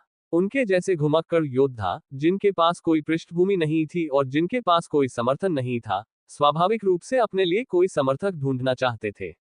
लेकिन कसाई शैतान ने कभी यह उम्मीद नहीं की थी कि वह महान युग के आने से पहले ही मर जाएगा। इस क्षण उसकी सारी पिछली कल्पनाएं नष्ट हो गईं। मास्टर भगवान का सपना बकवास हो गया। दानव बेटा एरक्यू, तुम मरने के लायक हो। क्या आप जानबूझकर मुझे तोप के चारे के रूप में इस्तेमाल कर रहे हैं? मुझे इसका अफसोस है। इस समय कसाई शैतान भयभीत था और अंतहीन घृणा से भर गया था। मूल रूप से एक दिव्य भगवान के रूप में उसे इतनी जल्दी पक्ष लेने की कोई आवश्यकता नहीं थी। हालांकि दानव पुत्र एरक्यू के प्रलोभन के कारण उसने पूरी तरह से समर्पण कर दिया। हालांकि उन्हें उम्मीद नहीं थी कि यह निर्णय उनकी जान ले लेगा। उसने अभी तक महान युग नहीं देखा था। वह जीवन भर उस गौरवशाली युग का इंतजार करते रहे। ऐसा कहा गया कि उस दिन अनगिनत प्राचीन विशेषज्ञ वापस लौटेंगे। महान युग के लिए लड़ाई एक संकट था, लेकिन एक बड़ा अवसर भी था। दुर्भाग्यवश अब इन सब बातों से उसका कोई लेना देना नहीं था। कसाई शैतान बहुत दुखी था। हालांकि मेचा दानव की पूरी ताकत वाली तलवार का सामना करते हुए वह समय पर प्रतिक्रिया नहीं कर सका। उसके पास केवल प्रतिक्रिया करने का समय था और हाथ में पकड़ी गई प्रकाश ढाल को उठाने का भी समय नहीं था। ब्लेड आर पार कट गया। उसका सिर अलग हो गया था। तीसरी दुनिया के शिखर पर खड़ा एक बार असहनीय अहंकारी दिव्य भगवान विशेषज्ञ इतनी सहजता से मर गया था। कसाई शैतान को मारने के बाद दुश्मन की घेराबंदी में एक अतिरिक्त रास्ता बन गया। जब तक यू चाहे वह किसी भी समय भाग सकता था। इस समय यू हिचकिचाया। एक बार जब वह बच गया तो चू फैंग और बीमन विशालकाय जानवर 7 दिव्य भगवान विशेषज्ञों के लिए एक मैच कैसे हो सकते हैं? और इस समय चू फैंग की गालियां यू के दिमाग में गूंज उठी। भाड़ में जाओ। जब तुम भाग जाओगे तभी मैं अपनी पूरी ताकत लगा पाऊंगा। चिंता मत करो, मेरे पास अभी भी एक तुरुप का पत्ता है। चू फैंग की बातें सुनकर यू को अब कोई हिचकिचाहट नहीं हुई। एक क्षण में वह तुरंत बाहर निकल गया। लगभग तुरंत ही वह हजारों मील दूर भाग गया। यह दृश्य देखकर चू फैंग के चेहरे पर एक सुकून भरी मुस्कान आ गई। उसके चारों ओर 6 दिव्य प्रभुओं के आक्रमण पहले ही हो चुके थे। हालांकि चू फैंग अभी भी आश्वस्त था। उसके पीछे आकाश के चमकते पंखों का प्रकाश और भी गहरा हो गया। ऐसा लग रहा था मानो उन्होंने खून की अनगिनत बूंदें पी ली हो। भयानक, अच्छा नहीं है। दानव पुत्र इरक्यू की आंखों में गंभीरता का एक संकेत दिखाई दिया। पूरी ताकत से जाओ और उसे मार डालो। इसके साथ ही 6 चोटियों ने निर्दयतापूर्वक चू फैंग के माथे पर वार किया। लेकिन इस महत्वपूर्ण क्षण में चू फैंग की आकृति उन छहों के घेरे से बाहर आ गई थी। यह इतना तेज था कि कोई भी प्रतिक्रिया नहीं कर सका। ये गति तो पहले ही किसी दिव्य भगवान की कल्पना से परे थी। आकाश के चमकते पंख, ये प्राचीन मानव जाति का खजाना था। महत्वपूर्ण क्षण पर इसने चू फैंग की जान फिर से बचा ली। हालांकि इसकी कीमत भी बहुत ज्यादा थी। इस बार चू फैंग ने एंजल ब्लडलाइन एसेंस की कुल 20 बूंदें इस्तेमाल की थीं। उस समय आकाश के धधकते पंखों ने, जिसने एंजल ब्लडलाइन सार की 10 बूंदें निगल ली थीं, चू फैंग को अपनी गति का उपयोग करके एक उच्च स्तरीय अधिपति स्तर के बीमन विशालकाय जानवर को मारने की अनुमति दी थी। यद्यपि दूसरा पक्ष अत्यंत कमजोर था, फिर भी वह एक उच्च स्तरीय दिव्य भगवान के बराबर एक शीर्षस्थ विशेषज्ञ था। और अब चू फैंग को फिर से बड़ी कीमत चुकानी पड़ी। बस किसी भी स्थिति से बचने के लिए उसने कीमत दोगुनी कर दी। उसकी गति इंपीरियल क्लाउड फाल्कन, पवन के संरक्षक एस्ट्रल जानवर के बराबर थी। उस समय जब चू फैंग और बीमन विशालकाय जानवर ने सेना में शामिल हुए तो उन्हें उस बड़े पक्षी द्वारा लगभग मौत के घाट उतार दिया गया था। ये देखा जा सकता था कि यह गति कितनी भयावह थी। ध्वनि की गति से कम 150,000 गुना अधिक। वो गति जो साधारण उच्च स्तरीय प्रभु स्तरीय सूक्ष्म जानवर तक नहीं पहुंच सकते थे। उसके सामने प्रारंभिक और मध्य अवस्था के दिव्य प्रभुओं के समूह का तो कहना ही क्या। जब उसने बचे हुए एंजल ब्लडलाइन एसेंस को देखा तो उसका दिल दुख गया। शायद केवल 40 बूंदें ही बची थीं, जो कि शुरुआत में जितनी थी उससे आधी से भी कम थी। उसे एंजल रक्तरेखा सार प्राप्त हुए केवल 1 महीना ही बीता था। ये लगभग खत्म हो गया था। दूसरी ओर अभी भी 2 एंजल ज़ेड बोन मैरो थे। चू फैंग को नहीं पता था कि उनका क्या प्रभाव हो सकता है, और वह कभी भी उनका उपयोग करने के लिए तैयार नहीं था। फिर भी चू फैंग का दिल अभी भी खून बह रहा था। आखिरकार वो इस चीज की भरपाई नहीं कर सका। प्रत्येक बूंद का मतलब था एक बूंद कम। एक लंबी आह निकली। चू फैंग के पास आगे सोचने का समय नहीं था, अब समय ही जीवन था। एंजल ब्लडलाइन एसेंस की 20 बूंदें खर्च करने के बाद वो तुरंत 6 दिव्य प्रभुओं के घेरे से बच निकला। चू फैंग ने देरी करने की हिम्मत नहीं की और बीमन विशालकाय जानवर की दिशा में हमला किया। जब तक वह बीमन विशालकाय जानवर को अपने पालतू जानवर की अंगूठी में रखेगा, उसकी भयानक गति के साथ दूसरा पक्ष उसका पीछा नहीं कर पाएगा। यही कारण था कि चू फैंग को यू और अन्य लोगों के भागने का अवसर बनाना पड़ा, क्योंकि उसे पूरा विश्वास था कि वह बच सकता है। हालांकि अगर वह अपने साथ मेचा दानव को ले आता तो उसकी गति निश्चित रूप से कम हो जाती। कोई विकल्प नहीं था। ये सब कुछ एक पल में घटित हुआ। जैसे ही दानव पुत्र एरक्यू को एहसास हुआ कि कुछ गड़बड़ है, चू फैंग पहले से ही बीमन विशालकाय जानवर के सामने पहुंच गया था। वो अभी भी भ्रमित एल्डर कांग से परेशान नहीं हो सकता था। चू फैंग ने केवल अपना हाथ हिलाया, उसने बीमन विशालकाय जानवर को दूर कर दिया। विशाल युद्ध क्षेत्र अचानक खाली हो गया। चू फैंग ने अपने पीछे खड़े स्तब्ध दानव पुत्र एरक्यू को देखकर मुस्कुराया। महाराज एरक्यू, मुझे लगता है कि मैंने आपको निराश किया है। लगता है आपने केवल आधा ही सही अनुमान लगाया है। हाँ हाँ, हम फिर मिलेंगे। अगली बार मैं ही तुम्हें घेरकर मार डालूंगा। चिंता मत करो, उस समय मैं तुम्हें भागने का कोई मौका नहीं दूंगा। फिर अपने पंखों को हल्के से फड़फड़ाते हुए उसने आकाश में उड़ने की योजना बनाई। हालांकि जैसे ही चू फैंग आजादी की ओर बढ़ने वाला था, अचानक एक दुर्घटना घटी। धमाका! अचानक पूरी दुनिया में एक जोरदार धमाका गूंज उठा। चू फैंग, जो आकाश में उड़ने की योजना बना रहा था, ऐसा लग रहा था जैसे वह लोहे के पर्दे से टकरा गया हो और वापस उछल गया हो। उसका सिर लगभग टूट गया। क्या चल रहा है? उसकी शांत मानसिकता तुरंत ही समाप्त हो गई। चू फैंग ने उस पारदर्शी अवरोध को स्थिर दृष्टि से देखा जो अचानक उसके सामने प्रकट हो गया था। एक सरणी गठन। धत तेरी की, दानव सोन एरक्यू, तुमने वास्तव में एक बाधा स्थापित की है। ये बाधा का वो क्षण था जिसने दानव पुत्र एरक्यू और अन्य को उसे घेरने की अनुमति दी। एल्डर कांग से मिलने के बाद 7 दिव्य भगवान लड़ाकों ने चू फैंग को अंदर फंसा दिया। पिछली बार, क्योंकि वे बिल्कुल तैयार नहीं थे, चू फैंग आसानी से घेरे से बच निकला था। इस बार यह इतना आसान नहीं था। सबसे महत्वपूर्ण बात यह है कि जैसा कि चू फैंग ने कहा था, दानव पुत्र एरक्यू ने पहले से ही उसके चारों ओर एक जाल बिछा दिया था। भले ही चू फैंग काफी तेज था, लेकिन घेरे से भागने का क्या फायदा था? जब तक वो समूह की सीमा से बाहर नहीं निकल पाता, तब तक उसे आसानी से पकड़ा जा सकता था। चू फैंग की उदास अभिव्यक्ति को देखकर दानव सोन एरक्यू अंततः मुस्कुराया। जैसा कि चू फैंग से उम्मीद थी, ऐसी निराशाजनक स्थिति में भी, जब आपके साथी आपको नीचे खींच रहे थे, तब भी आप एक के बाद एक चमत्कार करने में सक्षम थे। आपने न केवल अपने साथियों को सुरक्षित रूप से दूर भेज दिया, बल्कि आप खुद भी लगभग बच निकले। अगर मैंने गुप्त रूप से तैयारी न की होती, तो आपकी योजना सचमुच सफल हो जाती। दानव पुत्र एरक्यू की धीमी आवाज दुनिया भर में गूंज उठी। ऐसा लग रहा था मानो जीत उनकी मुट्ठी में थी। यह अफसोस की बात है, अंत में मैं ही बेहतर लग रहा हूं। भले ही मैंने असहाय होकर दानव शिकार दल को भागते हुए देखा, लेकिन मैंने इसका उपयोग करने की हिम्मत नहीं की। डर था कि आपके साथ फिर से कुछ हो जाएगा। जैसी कि उम्मीद थी, मैं फिर से सही था। दानव पुत्र एरक्यू काफी असहाय लग रहा था। बहुत कम शत्रु थे जो उसे इतनी गंभीरता से लेने पर मजबूर कर सके। दुर्भाग्य से चू फैंग उनमें से एक था। इसके अलावा, अगर उसने तैयारी नहीं की होती, तो आज चू फैंग वास्तव में फिर से भाग गया होता। चू फैंग का चेहरा काला पड़ गया क्योंकि वो अपने चारों ओर के पारदर्शी अवरोध को देख रहा था।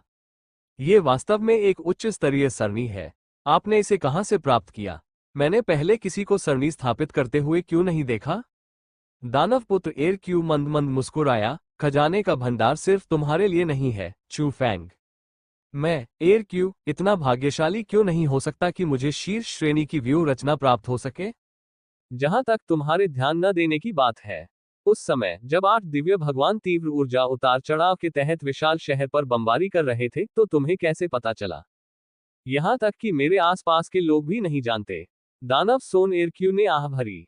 यह अफसोस की बात है कि यू और बाकी लोग बच गए। अगर मैंने इसे पहले इस्तेमाल किया होता, तो मैं एक ही झटके में आप सभी को पकड़ सकता था। आह, भूल जाओ। उस समय कौन जानता है कि तुम फिर से क्या मुसीबत खड़ी कर दोगे। भूल जाओ, वर्तमान स्थिति काफी अच्छी है। ये शब्द सुनकर चू फैंग को रोना आ गया। पहली बार उसे महसूस हुआ कि बहुत अधिक मूल्यवान समझे जाना अच्छी बात नहीं है। मैंने तुम्हारा क्या बिगाड़ा है? क्या मैंने तुम्हारी गर्लफ्रेंड को लुभाया या तुम्हारी पुश्तैनी कब्र खोदी? क्या तुम्हें मुझे ऐसे ही घूरते रहना होगा? व्यूह रचना की खबर लीक होने से रोकने के लिए आपने अपने लोगों से भी सुरक्षा की। चू फैंग इस व्यवहार से अवाक रह गया। इस समय एल्डर कांग, जो उसके बगल में था, वास्तव में बहुत चिंतित दिख रहा था। उसने दानव पुत्र एरक्यू को देखा और गहरी आवाज में कहा, महाराज एरक्यू, आपने हमसे वादा किया था कि आप यू को हमारे हवाले कर देंगे ताकि हम उससे निपट सकें। लेकिन अब आपके पास उसे रोकने का एक तरीका था, लेकिन आपने उसे भागने दिया। इससे पहले कि एल्डरकान बोलना समाप्त कर पाते, उन्हें दानव पुत्र एरक्यू ने रोक दिया। चू फैंग को मारने के बाद, मैं, दानव पुत्र एरक्यू, अपने जीवन की कसम खाता हूं कि मैं निश्चित रूप से पृथ्वी के छोर तक यू का पीछा करूंगा। कुछ देर रुकने के बाद दानव पुत्र एरक्यू ने उसे सांत्वना दी। एल्डरकान, शांत हो जाओ। चाहे यू से निपटना कितना भी मुश्किल क्यों ना हो, क्या उससे निपटना चू फैंग से भी ज्यादा मुश्किल हो सकता है? जब तक हम उनका पीछा करने का मन बना लेंगे, वे निश्चित रूप से बच नहीं पाएंगे। उस समय व्यक्ति और व्यूह रचना आपकी दानव आत्मा जाति से संबंधित होगी। मैं वादा करता हूं। दानव पुत्र एरक्यू के शब्दों से एल्डरकान को थोड़ी राहत मिली। वो दानव पुत्र एरक्यू के तरीकों को बहुत अच्छी तरह से जानता था। ऐसा लग रहा था कि ऐसा कुछ भी नहीं है जो दूसरा पक्ष न कर सके। चू फैंग दूसरे पक्ष के आंतरिक कलह का फायदा उठाकर आग में घी डालना चाहता था या भागने का अवसर लेना चाहता था। अप्रत्याशित रूप से एल्डर कान को मूर्ख बनाना बहुत आसान था। दानव पुत्र एरक्यू ने बस कुछ शब्द कहे और आपने वास्तव में उस पर विश्वास कर लिया। लानत है, इस दानव पुत्र एरक्यू ने इन लोगों को किस प्रकार की मोहक औषधि खिलाई थी। कसाई शैतान जैसे दिव्य भगवान विशेषज्ञ को लड़ाकू बनने के लिए तैयार करने में सक्षम होना, और अब दानव आत्मा जाति के इतने सारे बुजुर्गों को इतना आश्वस्त करना, वह आदमी वास्तव में असाधारण था। चू फैंग ने अपने होंठ दबा लिए। बेशक अगर वह साधारण होता तो चू फैंग बहुत पहले ही भाग गया होता। उसे यहां रोकने की क्या जरूरत थी? धिक्कार है दानव सोन एरक्यू। तो अब उसे क्या करना चाहिए? मौत का इंतजार। चू फैंग का व्यक्तित्व ऐसा नहीं था। भले ही आशा की थोड़ी सी भी किरण हो, चू फैंग हार नहीं मानेगा। अगले ही पल चू फैंग अपने सामने मौजूद शीर्ष श्रेणी की संरचना को मापता रहा ताकि कोई कमी ढूंढ सके। या अगर वह बीमन विशालकाय जानवर के साथ मिलकर काम करता तो क्या वह इसे तुरंत तोड़ सकता था? जैसे ही चू फैंग विचार कर रहा था, दानव पुत्र एरक्वी ने चू फैंग के विचारों को देख लिया और उसके रास्ते को अवरुद्ध कर दिया। भाई चू, ये सरणी एक उच्च श्रेणी की कछुआ शैल सरणी है। ये फंसाने और बचाव करने में सबसे अच्छी है। यदि आप उच्च स्तरीय दिव्य भगवान विशेषज्ञ नहीं हैं, तो इसे बलपूर्वक तोड़ने की कोई उम्मीद नहीं है। इसके अलावा अगर इसे तोड़ा भी जा सकता है, तो यह ऐसा काम नहीं है जो तुरंत किया जा सके। यदि आपको लगता है कि उस बीमन विशालकाय जानवर के साथ आपकी संयुक्त शक्ति एक उच्च स्तरीय दिव्य भगवान के बराबर है, तो मान लीजिए कि मैंने कुछ नहीं कहा। दानव पुत्र एरक्यू ने हल्की मुस्कान के साथ चू फैंग को देखा, मानो कह रहा हो, यदि तुम्हारे पास क्षमता है तो जाओ और कोशिश करो। बेशक सभी दिव्य भगवान अब तुम्हें घेर रहे हैं। अगर तुम फिर से बेहोश हो गए तो तुम्हारा इंतजार सिर्फ मौत ही करेगी। चू फैंग बेवकूफ नहीं था। उसने अपने होंठ भींच लिए और जवाब देने की जहमत नहीं उठाई। उसने अपने चारों ओर फैले अभेद्य घेरे को देखा। चू फैंग असहाय महसूस कर रहा था। पलायन, बचने का कोई रास्ता नहीं था। अपनी गति का उपयोग करके सभी को एक चक्र में ले जाना, ये बेकार था। जब एंजल रक्तरेखा सार समाप्त हो जाता था, तब भी वह मर जाता था। उसकी पहले की अजेय गति को दानव पुत्र एरक्यू ने एक व्यूह रचना के साथ तोड़ दिया था। वह और क्या कर सकता था? वह पूरी ताकत से आगे बढ़ रहा था। भले ही वह मर गया हो, चू फैंग दानव पुत्र एरक्यू को साथ लेकर चलना चाहता था। कम से कम वह पृथ्वी पर मनुष्यों के लिए एक बड़ी समस्या को कम कर सकता था, है ना? इस समय चू फैंग सचमुच मरने के लिए दृढ़ था। उसे बहुत दुख या डर नहीं लगा। साधना के इस चरण में वह पहले से ही हर चीज के लिए तैयार था। हालांकि वह अभी भी पृथ्वी के बारे में चिंतित था। इतने दिनों तक बाहर रहने के बाद उन्हें आश्चर्य हुआ कि पृथ्वी पर मानव विकास कैसे हो रहा है। क्या जिस उजाड़ देव शिवालय को उन्होंने पीछे छोड़ा था, उसका उपयोग अच्छी तरह से किया गया था? क्या रसातल ने फिर से आक्रमण किया था? उसके मन में बहुत सारे सवाल घूम रहे थे। हालांकि चू फैंग अच्छी तरह से जानता था कि भविष्य में लड़ाई जारी रखने के लिए उसे यू, जियान, एर और अन्य लोगों पर निर्भर रहना पड़ सकता है। सौभाग्य से मैंने दानव शिकार दल को बाहर जाने में मदद की। कम से कम मैंने पृथ्वी पर मनुष्यों के लिए आशा की एक किरण छोड़ी। हालांकि जैसे ही चू फैंग खुश हो रहा था, कुछ ही दूरी पर एक विशाल मेचा दानव वास्तव में बहुत तेज गति से उड़ता हुआ आया। अगले ही पल चू फैंग की अचंभित निगाहों के सामने उसने अपने सामने लगे पारदर्शी अवरोध पर दस्तक दी। ऐसा लग रहा था जैसे वह कह रहा था, दानव पुत्र एरक्यू, दरवाजा खोलो और हमें अंदर आने दो। दानव पुत्र एरक्यू भी इस दृश्य को देखकर दंग रह गया। हे प्रभु, क्या हो रहा था? क्या वे मौत को आमंत्रित कर रहे थे? क्या यू और अन्य लोग पागल थे? उसके सामने का दृश्य देखकर दानव सोन एरक्यू स्तब्ध रह गया। क्या हो रहा था? वे अंततः बच निकले। वे फिर वापस क्यों आए? कुछ तो गड़बड़ थी। क्या ये कोई जाल हो सकता है? सतर्क दानव पुत्र एरक्यू अचानक मेचा विशाल के लिए दरवाजा खोलना नहीं चाहता था। इसके अलावा और कोई कारण नहीं था। उससे पहले चू फैंग को सुरक्षित रूप से मारना था। क्या वह शेष बचे कुछ कमजोरों को आसानी से कुचलने में सक्षम नहीं होगा? इतनी जल्दी क्यों थी? यदि व्यूह रचना निष्क्रिय कर दी गई और चू फैंग बच निकला, तो उसके पास रोने के लिए सचमुच कोई जगह नहीं होगी। दानव पुत्र एरक्यू वास्तव में डर गया था कि फिर से कुछ होगा। वह ये दिखावा भी कर सकता है कि उसने इसे देखा ही नहीं। लेकिन इस समय एल्डर कांग अब और शांत नहीं बैठ सकते थे। उसने जल्दी से दानव पुत्र एरक्यू को देखा और चिल्लाया, महाराज, यू तो तुम्हारे सामने ही है। तुम अभी भी किस बात से हिचकिचा रहे हो? चूंकि वह मरना चाहता है, इसलिए हमें परेशानी से छुटकारा मिल गया। दानव पुत्र एरक्यू ही अनिच्छुक दिखे, क्योंकि उसे लग रहा था कि कोई जाल है। हालांकि अब वह अपने सहयोगियों को पूरी तरह से नजरअंदाज नहीं कर सकता था। अन्यथा सिर्फ वह और वह छायादार अधीर व्यक्ति ही शायद चू फैंग द्वारा उनके दिमाग से निकाल दिए जाते। वह उसे और अधिक राजी करना चाहता था। हालांकि एल्डर कांग की दृढ़ निगाह को देखकर दानव पुत्र एरक्यू अपने मुंह में शब्द नहीं रोक सका। भूल जाओ, भूल जाओ। इंपीरियल कोर्ट दिव्य महाद्वीप के इन लोगों के लिए यू का मतलब अलग ही था।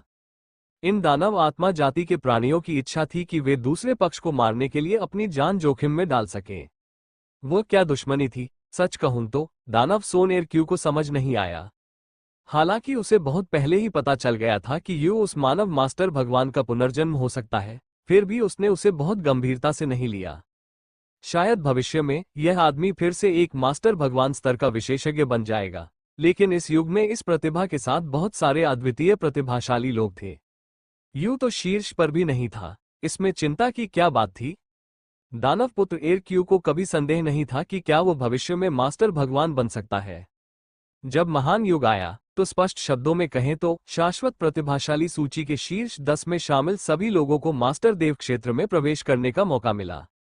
दानव पुत्र एरक्यू का स्वाद इस तक कैसे सीमित हो सकता है? वो जो चाहता था वो था मास्टर गॉड दायरे से ऊपर महान सम्राट का खिताब, स्वर्ग आरोहण दानव मास्टर के बराबर एक सर्वोच्च विशेषज्ञ, या फिर प्रसिद्ध स्टारलाइट भगवान सम्राट। इसलिए वो समझ नहीं पाया कि दानव आत्मा जाति यू को मारने के लिए इतनी जुनूनी क्यों थी। हालांकि दानव पुत्र एरक्यू ने सुना था कि मानव आत्मा जाति के किसी व्यक्ति ने प्राचीन मानव जाति के 10 महान गुरु देवताओं को कुलदेवता के रूप में इस्तेमाल किया था। क्या वे कोई रहस्यमयी शक्ति उधार ले सकते हैं? तो यह वही था जिसके बारे में दानव आत्मा जाति चिंतित थी। क्या ऐसा हो सकता है कि अगर यू उनसे मिले तो कुछ ऐसा घटित हो जाए जो उसके नियंत्रण से बाहर हो? उसने उसके सिर को हिलाकर रख दिया। दानव पुत्र एरक्यू जनजातियों के आंतरिक मामलों से परेशान नहीं हो सकता था। चूंकि उसके सहयोगी दृढ़ निश्चयी थे, इसलिए वो पहले उन्हें अंदर आने दे सकता था, उसके बाद ही कुछ समय ले सकता था। दानव पुत्र एरक्यूई ने अपने होंठ भींच लिए। उसने व्यूह रचना के चारों ओर चक्कर लगा रहे विशालकाय मेचा को देखा। आप क्या समझते हैं ये क्या है? हम तुम्हारा पीछा कर रहे हैं? क्या तुम मुझे कुछ चेहरा नहीं दे सकते? हमारे सामने इस तरह अकड़ कर मत चलो। आपने हमारी आंतरिक एकता को लगभग नष्ट कर दिया है। उसने आह भरी। दानव पुत्र एरक्यू केवल सभी को ध्यान केंद्रित करने में सक्षम था। फिर बिजली की गति से उसने मेचा विशाल के बगल में एक छोटा सा उद्घाटन किया और अगले सेकंड में इसे बंद कर दिया। मेचा दानव सफलतापूर्वक अंदर घुस गया। अलग थलग पड़े चू फैंग को देखकर वो बिना किसी हिचकिचाहट के आगे बढ़ गया। ये दृश्य देखकर चू फैंग अपने चेहरे पर थप्पड़ मारने से खुद को रोक नहीं सका। वो आश्वस्त था, उन्होंने इन लोगों को भगाने के लिए बहुत मेहनत की। यह अच्छा था। वे वास्तव में खुद ही वापस भाग गए। वो अच्छी तरह जानता था कि यह उतना जटिल नहीं था जितना दानव पुत्र एरक्यू ने सोचा था। वास्तव में कोई योजना नहीं थी। ये केवल इसलिए था क्योंकि दानव शिकार टीम के ये लोग पागल हो गए थे। जितना अधिक वो इसके बारे में सोचता, उतना ही अधिक क्रोधित होता। चू फैंग इतना क्रोधित था कि वो शाप देने से खुद को रोक नहीं सका। अरे यू, तुम बेवकूफ हो। तुम लोग वापस क्यों आए हो? क्या तुम पागल हो? एक मौत ही काफी है, क्या हमें यहीं एक साथ मरना होगा? ये सुनकर यू ने उदासीनता से कहा, चू फैंग, पारस्परिकता सबसे महत्वपूर्ण चीज है ना? क्या तुम भूल गए हो कि तुमने मुझे पहले कैसे डांटा था? क्या हमने नहीं कहा था कि हम साथ साथ मरेंगे? क्या उन्होंने नहीं कहा कि दानव शिकार दल किसी भी टीम के सदस्य को नहीं छोड़ता? क्यों? मैं, यू, टीम का सदस्य हूं, लेकिन तुम नहीं हो। हम आपको आपकी ही दवा का स्वाद चखा रहे हैं, यू ने आलस से कहा। उसे चू फैंग के गुस्से की बिल्कुल भी परवाह नहीं थी। इसके अलावा यह मेरा अपना फैसला नहीं है। दूसरों से पूछो, अगर मैं जल्दी वापस नहीं आया तो ये लोग मुझे मार डालेंगे। ये तो बस मौत है, इसमें क्या बड़ी बात है? हम अपने बॉस को तो नहीं खो सकते, है ना? ओह, मैंने ऐसा नहीं कहा। ली पेंग ने मुझे इसे दूसरे शब्दों में कहने के लिए कहा था। यू का स्पष्टीकरण सुनकर चू फैंग अवाक रह गया। छुए जाने के अलावा वहां केवल लाचारी ही बची थी। एक लंबी आह निकली। आप लोग, यू ने चू फैंग की आह को बाधित किया। ठीक है, बकवास बंद करो। पूरी ताकत से लड़ने के लिए तैयार हो जाओ। अपनी जान जोखिम में डालना कोई नुकसान नहीं है। अगर हम दानव पुत्र एर क्यू को मार सके, हे, मैं खूब पैसा कमाऊंगा। चू फैंग के चेहरे पर एक चिढ़ाने वाली मुस्कान दिखाई दी जब उसने दानव सोन एर क्यू को देखा।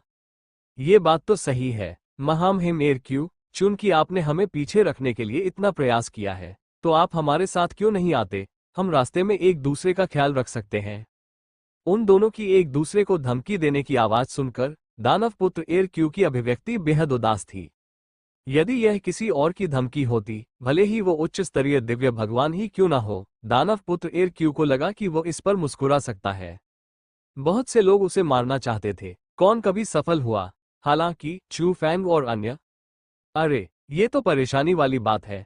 क्या ऐसा हो सकता है कि इस व्यक्ति के पास अभी भी कोई तुरुप का पत्ता हो? एक क्षण के लिए तो उसकी हिम्मत ही नहीं हुई कि वो हमला कर दे। कभी कभी बहुत अधिक विचार रखना अच्छी बात नहीं होती। उसकी कल्पना जितनी अधिक तीव्र होती गई, वो उतना ही अधिक भयभीत होता गया। दानव पुत्र एर क्यू अवचेतन रूप से कुछ कदम पीछे हट गया। ये दृश्य देखकर वहां उपस्थित सभी लोग अपनी नजरें घुमाए बिना नहीं रह सके। अधेड़ उम्र के आदमी ने गहरी सांस ली। उसने महामहिम को इतना भयभीत कभी नहीं देखा था। चू फैंग ने उपहास किया, कचरा, आप हर दिन मुझे बहुत महत्व देते हैं। बहुत आगे बढ़ जाना उतना ही बुरा है जितना कि पर्याप्त न करना। अगर तुम डरोगे तो मैं तुम्हारे अंदर का शैतान बन जाऊंगा। अगर मैं आज नहीं मरा तो हो सकता है कि आप भविष्य में मास्टर भगवान बन जाएं और महान सम्राट की उपाधि प्राप्त करें, लेकिन आप मुझसे आगे कभी नहीं निकल पाएंगे। हाँ हाँ। चू फैंग अहंकार पूर्वक हंसा। ये शब्द दानव पुत्र एर क्यू के कानों में घंटी की झनकार की तरह गूंज उठे। और इस समय चू फैंग ने चुपके से यू पर एक नजर डाली। अगले ही पल, जबकि सबका ध्यान अभी भी दानव सोन एर क्यू पर था, चू फैंग तुरंत बाहर आ गया। मेचा दानव उसके पीछे पीछे आया। उसी समय बीमन विशालकाय जानवर की विशाल आकृति फिर से प्रकट हुई। 3 शीर्ष विशेषज्ञों की युद्ध शक्ति तुरंत प्रस्फुटित हुई। चू फैंग जानबूझकर दहाड़ा, दानव सोन एर क्यू, अपनी जान देकर कीमत चुकाओ। सभी लोग इतने भयभीत थे कि वे जल्दी से दानव पुत्र एर क्यू के पास पहुंचे। ये बात खासकर मध्यम आयु वर्ग के व्यक्ति के लिए सच थी। उसने दानव आत्मा जाति के एक शीर्ष प्रारंभिक चरण के दिव्य भगवान के साथ रक्षा पंक्ति को भी छोड़ दिया था। उसे डर था कि महामहिम खतरे में पड़ जाएंगे। महामहिम के लिए 3 विशेषज्ञों के संयुक्त हमलों का सामना करना असंभव था। हालांकि जब सभी ने सोचा कि चू फैंग और अन्य 2 दानव पुत्र एर क्यू को मारना चाहते हैं, तो चू फैंग और अन्य 2 ने तुरंत दिशा बदल दी। वे सीधे अकेले दानव आत्मा बुजुर्ग पर हमला कर दिया। चू फैंग ने उपहास किया, अगर दानव पुत्र एर क्यू को मारना इतना आसान होता तो मैं उसे बहुत पहले ही मार देता। तुम किस बात से घबरा रहे हो? उस स्थिति में दिव्य भगवान उपहार बैग के लिए धन्यवाद। हा। मनुष्य, पशु और मेचा तुरंत ही अद्वितीय शक्ति के साथ भड़क उठे। चू फैंग ने बढ़त ले ली। अपनी असाधारण गति के साथ वह दानव आत्मा जाति के बुजुर्ग के सामने सबसे पहले दौड़ा। हालांकि यह महज एक दिखावा था। वो सीधे दूसरे पक्ष के पीछे कूद गया। इस समय बीमॉन विशालकाय जानवर और मेचा विशालकाय 2 दिशाओं से आए।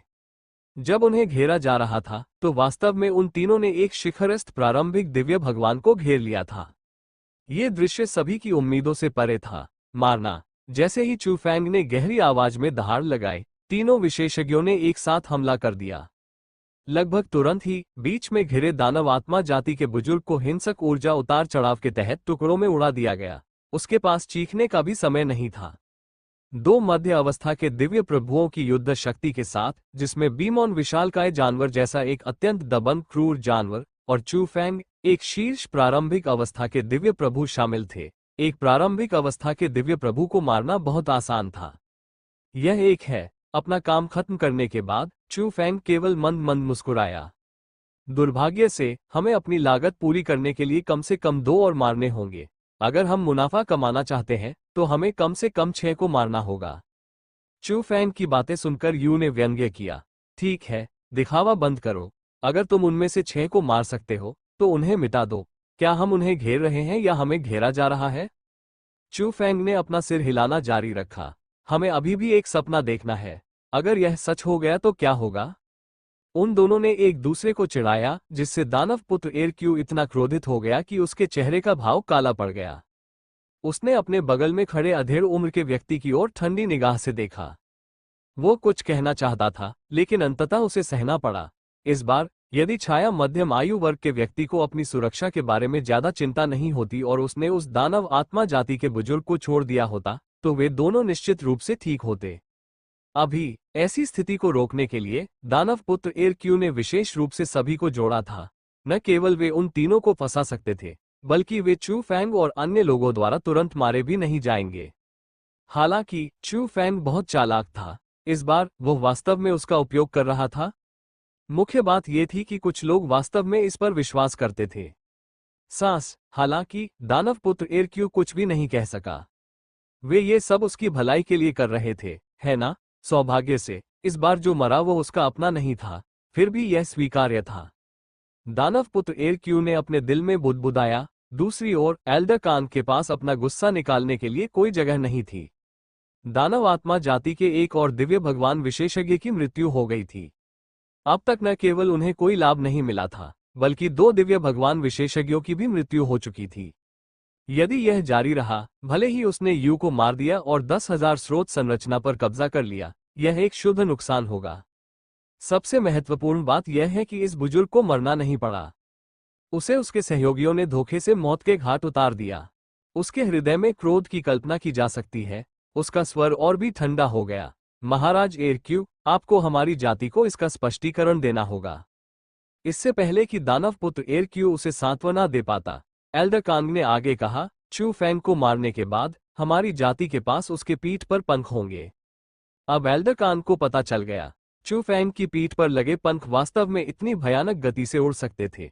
वे 10,000 सोर्स फॉर्मेशन से बिल्कुल भी कमतर नहीं थे। वे शायद और भी ज्यादा शक्तिशाली थे। यदि वो अब इस मुद्दे को उठाएगा तो दानव पुत्र एरक्यू को सहमत होना पड़ेगा। दानव पुत्र एरक्यू की आंखें ठंडी हो गईं। दानव आत्मा जाति के ये लोग लालची होते जा रहे थे। हालांकि अभी वो उन्हें दूसरे पक्ष को स्थिर करने के लिए केवल कुछ लाभ दे सकता था। अन्यथा यदि दानव आत्मा जाति सीधे छोड़ देती तो वह दानव पुत्र एरक्यू बदकिस्मत होता।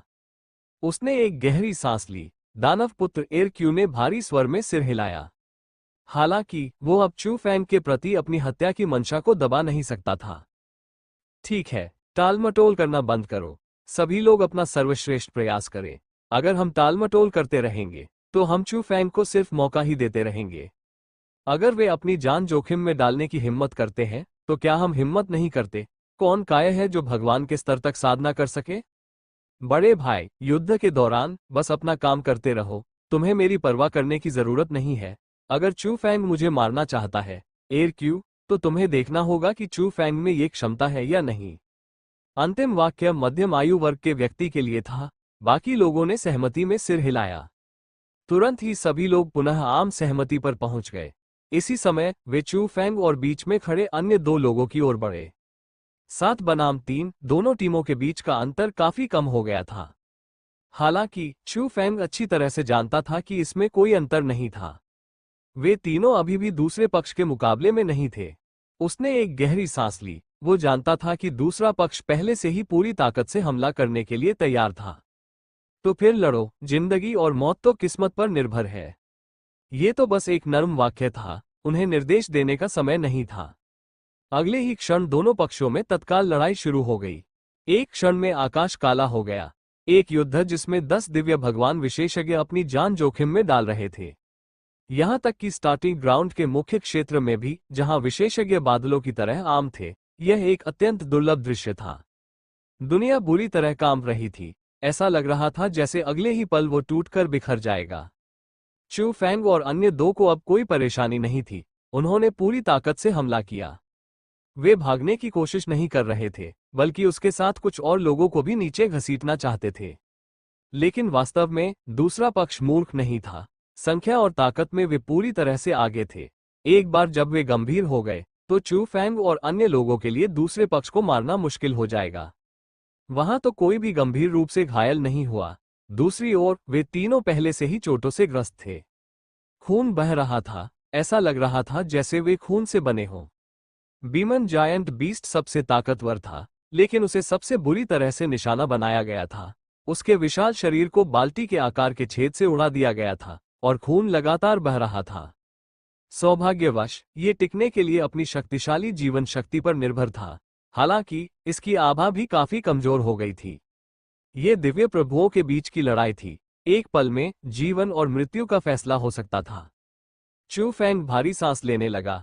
उसके बगल में मेचा दानव भी कुछ खास बेहतर नहीं था। उसका पूरा शरीर बिजली से चमक रहा था। इस समय यू वास्तव में उसे चिढ़ाने के मूड में था। अरे चू फैंग, ये तुम्हारा आखिरी मौका है। क्या तुम अब भी चाहते हो कि मैं आत्म विनाश कर लूं? जबकि मेरे पास अभी भी कुछ ताकत बची हुई है। 10,000 स्रोत संरचना की शक्ति के साथ मैं तुरंत दूसरे पक्ष के घेरे और सरणी संरचना में एक छेद कर सकता हूं। आप दूसरों के साथ भागने का अवसर ले सकते हैं। अभी भी उम्मीद है। कैसा रहेगा? क्या तुम ये करना चाहते हो या नहीं? मुझे कोई आपत्ति नहीं है। यू के शब्दों का जवाब चू फैंग के ठंडे शब्दों से मिला, चुप रहो। ठीक है। यू ने आज्ञाकारी ढंग से कंधे उचकाए। तो चलो बाद में साथ मिलकर खुद को नष्ट कर लेते हैं। हमें कुछ और लोगों को मारने में सक्षम होना चाहिए, है ना? बोलते समय उसकी उपहासपूर्ण निगाहें दूसरे पक्ष के दिव्य प्रभुओं पर घूमती रहीं और उसने धीमे स्वर में कहा, मुझे किसे साथ लाना चाहिए? हे, चुनना वाकई मुश्किल है। ये सुनकर उसके सामने खड़े कुछ दानव आत्मा जाति के बुजुर्गों के चेहरे पर उदासी छा गई, क्योंकि वे सबसे बड़े खतरे में थे। यहां तक कि उनके हमलों की ताकत भी कम नहीं हो सकी। उन्होंने सोचा कि अगर बाद में उन्हें कोई खतरा हुआ तो उनके पास खुद को बचाने के लिए ज्यादा ताकत होगी। लेकिन इस समय दानव पुत्र एरक्यू की चीख अचानक सुनाई दी। सब लोग, उसकी जादू टोना करने वाली बातें मत सुनो। वे पहले ही अपनी अंतिम सीमा पर पहुंच चुके हैं। वे बस कुछ और समय तक संघर्ष करना चाहते हैं और अवसर की प्रतीक्षा करना चाहते हैं। हम उन्हें सांस लेने का मौका नहीं दे सकते। चलो एक ही बार में दूसरे पक्ष को मार डालें। ये देखकर कि दानव आत्मा जाति के बुजुर्गों को अभी भी संदेह था, दानव पुत्र एरक्यू ने अपने दांत पीस लिए। बूढ़े, तुम सबसे आगे हो। इस बार आप निश्चित रूप से चू फैंग को फिर से भागने नहीं दे सकते, भले ही आप मर जाएं। अधेड़ उम्र के आदमी का दिल धड़क उठा। उसने पलटकर महामहिम की ओर गहरी नजर से देखा, लेकिन वो सिर्फ आज्ञा का पालन कर सकता था। उनका जीवन लंबे समय से महामहिम से जुड़ा हुआ था। यदि महामहिम चाहते कि वह मर जाए, तो भी वह अवज्ञा नहीं कर सकता था। इस समय ये स्पष्ट था कि महामहिम चू फैंग को मारने के लिए पूरी तरह से तैयार थे। यदि किसी को चू फैंग और अन्य दो को मारने के लिए मरना पड़ा ताकि अन्य दानव आत्मा जाति के बुजुर्गों को स्थिर किया जा सके, तो महामहिम केवल उसे छोड़ सकते थे। वो एक मध्यम अवस्था के शिखर दिव्य भगवान थे। वो आत्म विनाश की अधिकांश शक्ति को अकेले ही झेलने में सक्षम थे। बाकी लोग निश्चित रूप से ठीक होंगे। हालांकि उसे चू फैंग और अन्य लोगों के साथ दफनाया जाएगा। उसने एक गहरी सांस ली। मध्यम आयु का वो व्यक्ति यह सब बहुत अच्छी तरह जानता था, लेकिन महामहिम के आदेश पर उनके पास कोई विकल्प नहीं था। ये दृश्य देखकर चू फैंग ने उपहास किया, दानव सोन एरक्यू, तुम सच में बहुत घटिया हो। अपने लक्ष्य को प्राप्त करने के लिए तुमने अपने ही लोगों की जान बेचने में संकोच नहीं किया। जो लोग तुम्हारा अनुसरण करते हैं वे वास्तव में दयनीय है। जैसे ही उसने यह बात कही, चू फैंग ने अपनी भौहें उठाई और उस अधेड़ उम्र के व्यक्ति की छाया को देखा। भाई, मैं अपने जीवन में सबसे ज्यादा तुम्हारे मालिक जैसे कचरे को नीची नजर से देखता हूं। हम ऐसा क्यों नहीं करते? हम बाद में तुम पर बम नहीं गिराएंगे। थोड़ा हट जाओ और मैं तुम्हें दानव सोन एरक्यू को दूर ले जाने में मदद करूंगा। दुनिया बहुत बड़ी है। अगर तुम चले गए तो तुम्हें कौन पकड़ पाएगा? अच्छा बनो और मेरी बात सुनो। ऐसा मालिक तुम्हारी जान के लायक नहीं है। चू फैंग ने मजाक उड़ाया। दूसरी ओर दानव पुत्र एर क्यू की अभिव्यक्ति बेहद बदसूरत थी। वो उस बूढ़े आदमी को छोड़ना नहीं चाहता था जो उसकी रक्षा कर रहा था। हालांकि अगर उसने कुछ रवैया नहीं दिखाया तो वे दानव आत्मा जाति के बुजुर्ग मूर्ख नहीं थे। वे जानते थे कि इस बात की बहुत अधिक संभावना थी कि उन्हें भी उसके साथ घसीटा जाएगा, इसलिए वे उसे मारने की पूरी कोशिश कैसे कर सकते थे? उसने एक गहरी सांस ली। दानव पुत्र एर क्यू केवल चिल्ला सकता था। बड़े भाई, मुझे आशा है कि आप समझ सकते हैं कि चू फैंग रसातल के लिए एक बड़ा खतरा है। पिता के दिल में एक कांटा। अगर हम उसे आज यहाँ मार सकते हैं तो भविष्य में रसातल निश्चित रूप से आपके बच्चों और वंशजों के साथ बहुत अच्छा व्यवहार करेगा।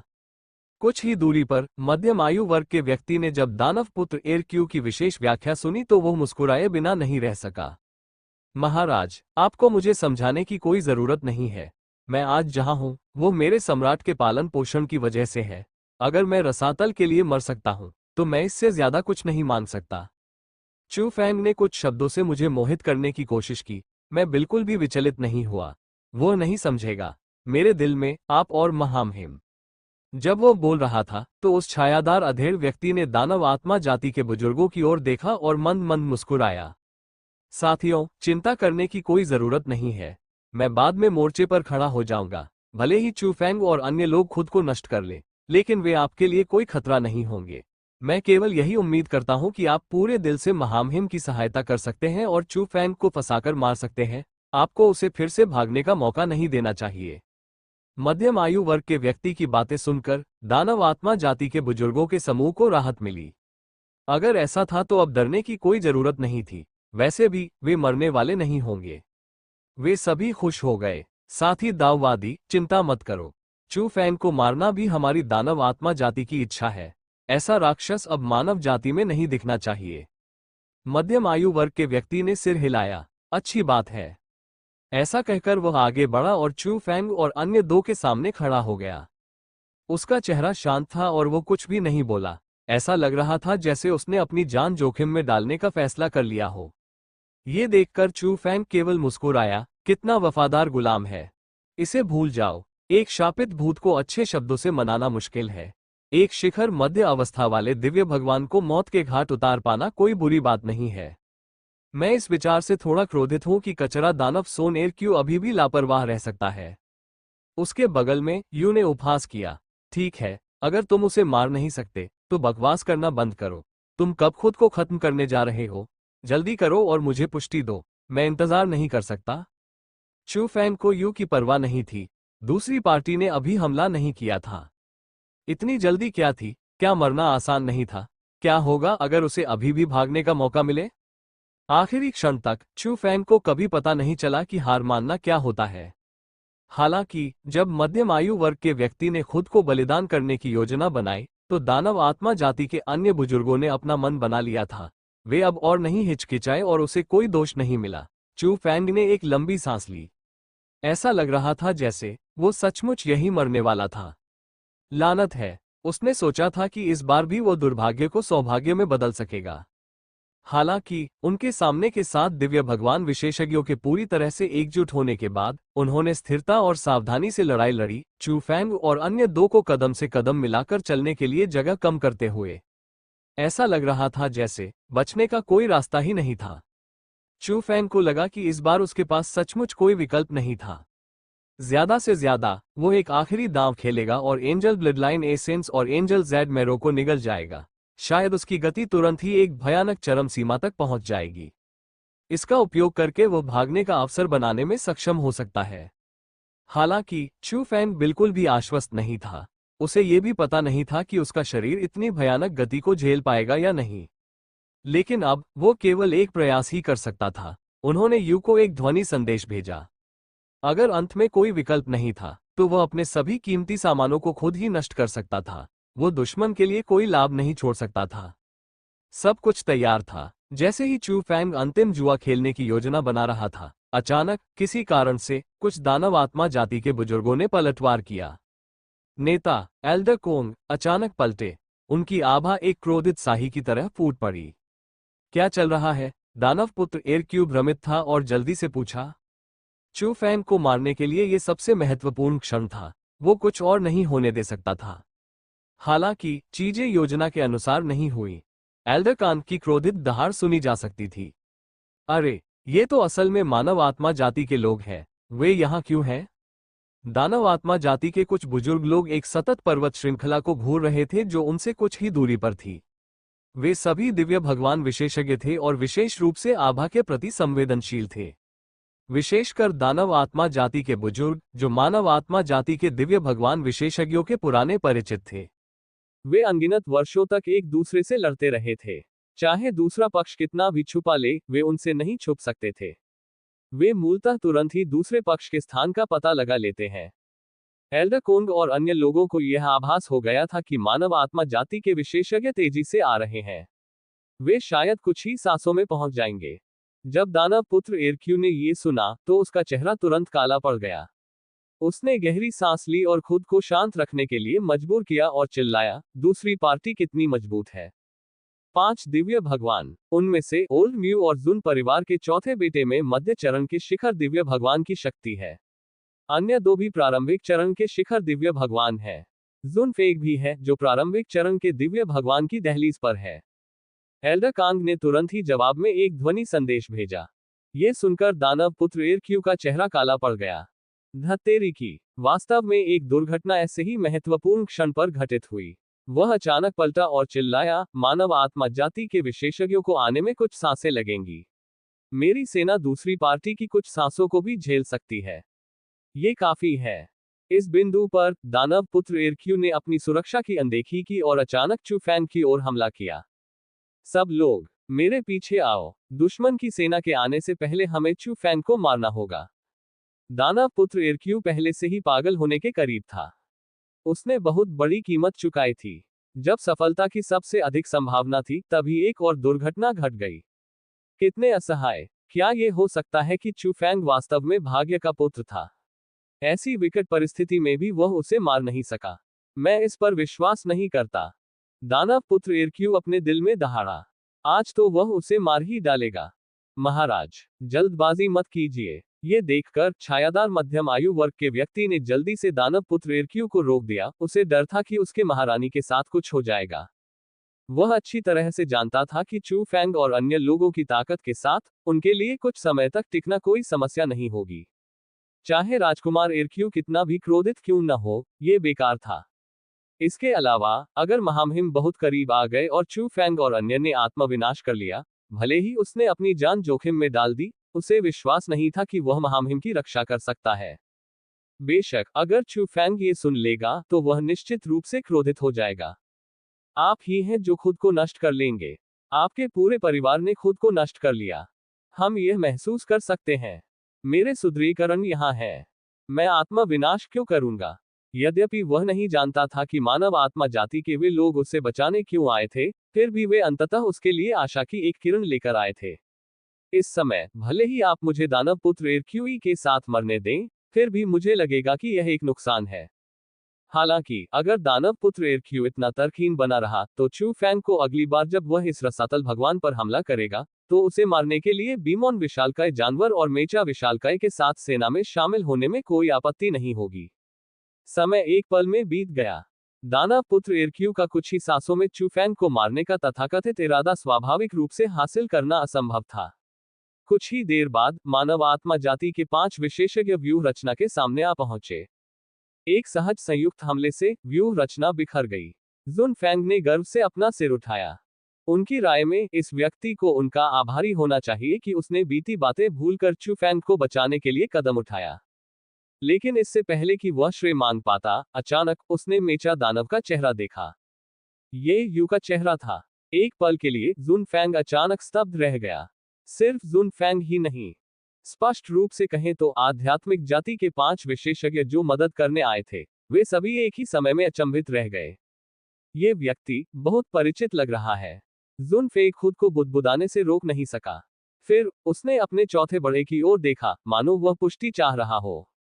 लेकिन इस समय म्यू परिवार के एल्डर म्यू फैंग, जी परिवार के एल्डर जी होंग और जून परिवार के 2 एल्डर, वे सभी चुप हो गए। क्या ये वही था, वह आदमी? वह सचमुच उसके जैसा दिखता था। लेकिन ये कैसे संभव था? क्या उनके युग के लोग वापस आ सकते हैं? हर कोई उलझन में था। ये दृश्य देखकर चू फैंग अब और बर्दाश्त नहीं कर सका। वह जल्दी से चिल्लाया, अरे! क्या तुम सब लकड़ी के लोग हो? तुम पहले से ही यहाँ हो? तुम अभी भी क्यों अचंभित हो? आओ और उसे बचाओ। मुझे याद न दिलाने के लिए दोष मत दो। अगर तुम अब और देर करोगे, तो तुम्हारे पूर्वज यू सचमुच मर जाएंगे। इस समय मेचा दानव सचमुच उतना ही दुखी था जितना हो सकता था। उसका पूरा शरीर बिजली से चमक रहा था और उसकी आभा में हिंसक उतार चढ़ाव हो रहा था। यह मुख्य रूप से इसलिए था क्योंकि दानव पुत्र इरक्यू क्रोधित था। वह दानव आत्मा जाति के बुजुर्गों के एक समूह का नेतृत्व कर रहा था ताकि वह चूफैंग और अन्य लोगों पर पागलपन से हमला कर सके, ताकि अंतिम क्षण में चूफैंग को मार सके। उन्होंने पहले से भी अधिक कठिन परिश्रम किया। लगभग तुरंत ही चूफैंग और अन्य 2 लोग अचंभित रह गए। वे केवल निष्क्रिय रूप से ही बचाव कर सकते थे। फिर भी उसे तब तक पीटा गया जब तक कि उसे खून की उल्टी नहीं होने लगी। यही कारण था कि चूफैंग ने अभिशाप दिया था। लानत है! क्या आप यहाँ लोगों को बचाने आए हैं या टेलीफोन खंभे बनने आए हैं? आओ और हमें बचाओ। यदि आप अब और देर करेंगे तो हम सचमुच पीट पीट कर मार डाले जाएंगे। चूफैंग की गाली सुनकर जुनफैंग ने सबसे पहले प्रतिक्रिया व्यक्त की। उसके चेहरे पर आश्चर्य का भाव था। ये वास्तव में पूर्वज यू था। यू प्राचीन काल के 10 महान गुरु देवताओं में से एक, मानव जाति के पूर्वजों में से एक। हे भगवान, वह इस समय अपनी पहचान के साथ यहाँ क्यों मौजूद थे?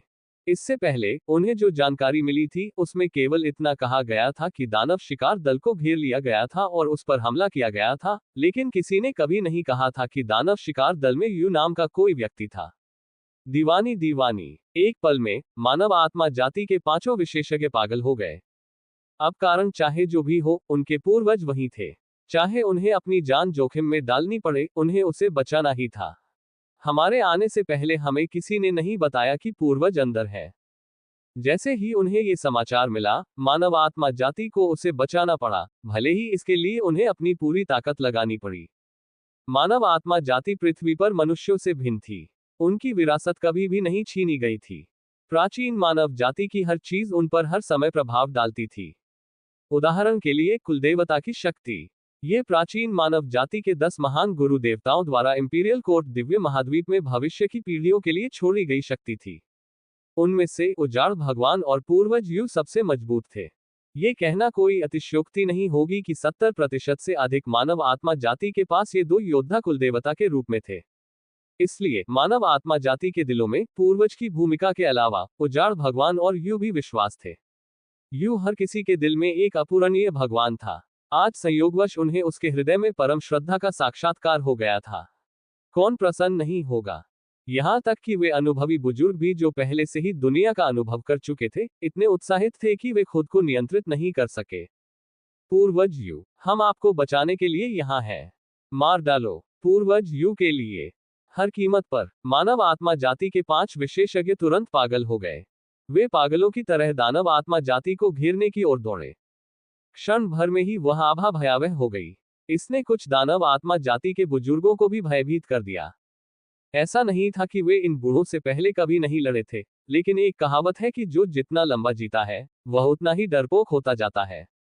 उन्होंने इन बूढ़ों को पहले कभी इतनी मेहनत करते नहीं देखा था। क्या इस बार वे स्टेरॉइड पर थे? दीवानी दीवानी, दानव आत्मा जाति के बुजुर्गों ने अवचेतन रूप से कुछ कदम पीछे हटकर एक छोटा सा रास्ता बना दिया। इसकी कोई जरूरत नहीं थी। इस समय इन लोगों से लड़ने की कोई जरूरत नहीं थी। ये बहुत भयानक था। इस दृश्य ने एरक्यू को क्रोधित कर दिया। वह चूफैंग पर इतना हमला कर रहा था कि उसका पूरा शरीर कांप रहा था। ये शापित दानव आत्मा जाति के बुजुर्ग। एक सहज लड़ाई लड़ना तो ठीक था, लेकिन एक बार उन्हें थोड़ी सी भी असफलता मिली तो ये लोग अविश्वसनीय हो गए। महाराज, चलिए हम भी पीछे हटें। ये देखकर कि स्थिति निराशाजनक थी, छाया मध्यम आयु वर्ग के व्यक्ति ने जल्दी से दानव सोन इरक्यू को एक तरफ खींच लिया। अन्यथा, यदि वे दोनों ही बचे होते और फिर भी वे पागलों के इस समूह के सामने खड़े होने का साहस करते, तो शायद उन्हें कुचल दिया जाता। इस प्रकार मानव आत्मा जाति के 5 विशेषज्ञ लगभग पागलपन की स्थिति में दौड़े। उन्हें किसी भी सभ्य प्रतिरोध का सामना भी नहीं करना पड़ा। चूफैंग और अन्य लोगों का संकट स्पष्ट रूप से हल हो गया। इस समय चू फैंग और यू, जो अभी अभी आराम कर रहे थे, अभी तक अपनी सांस नहीं ले पाए थे।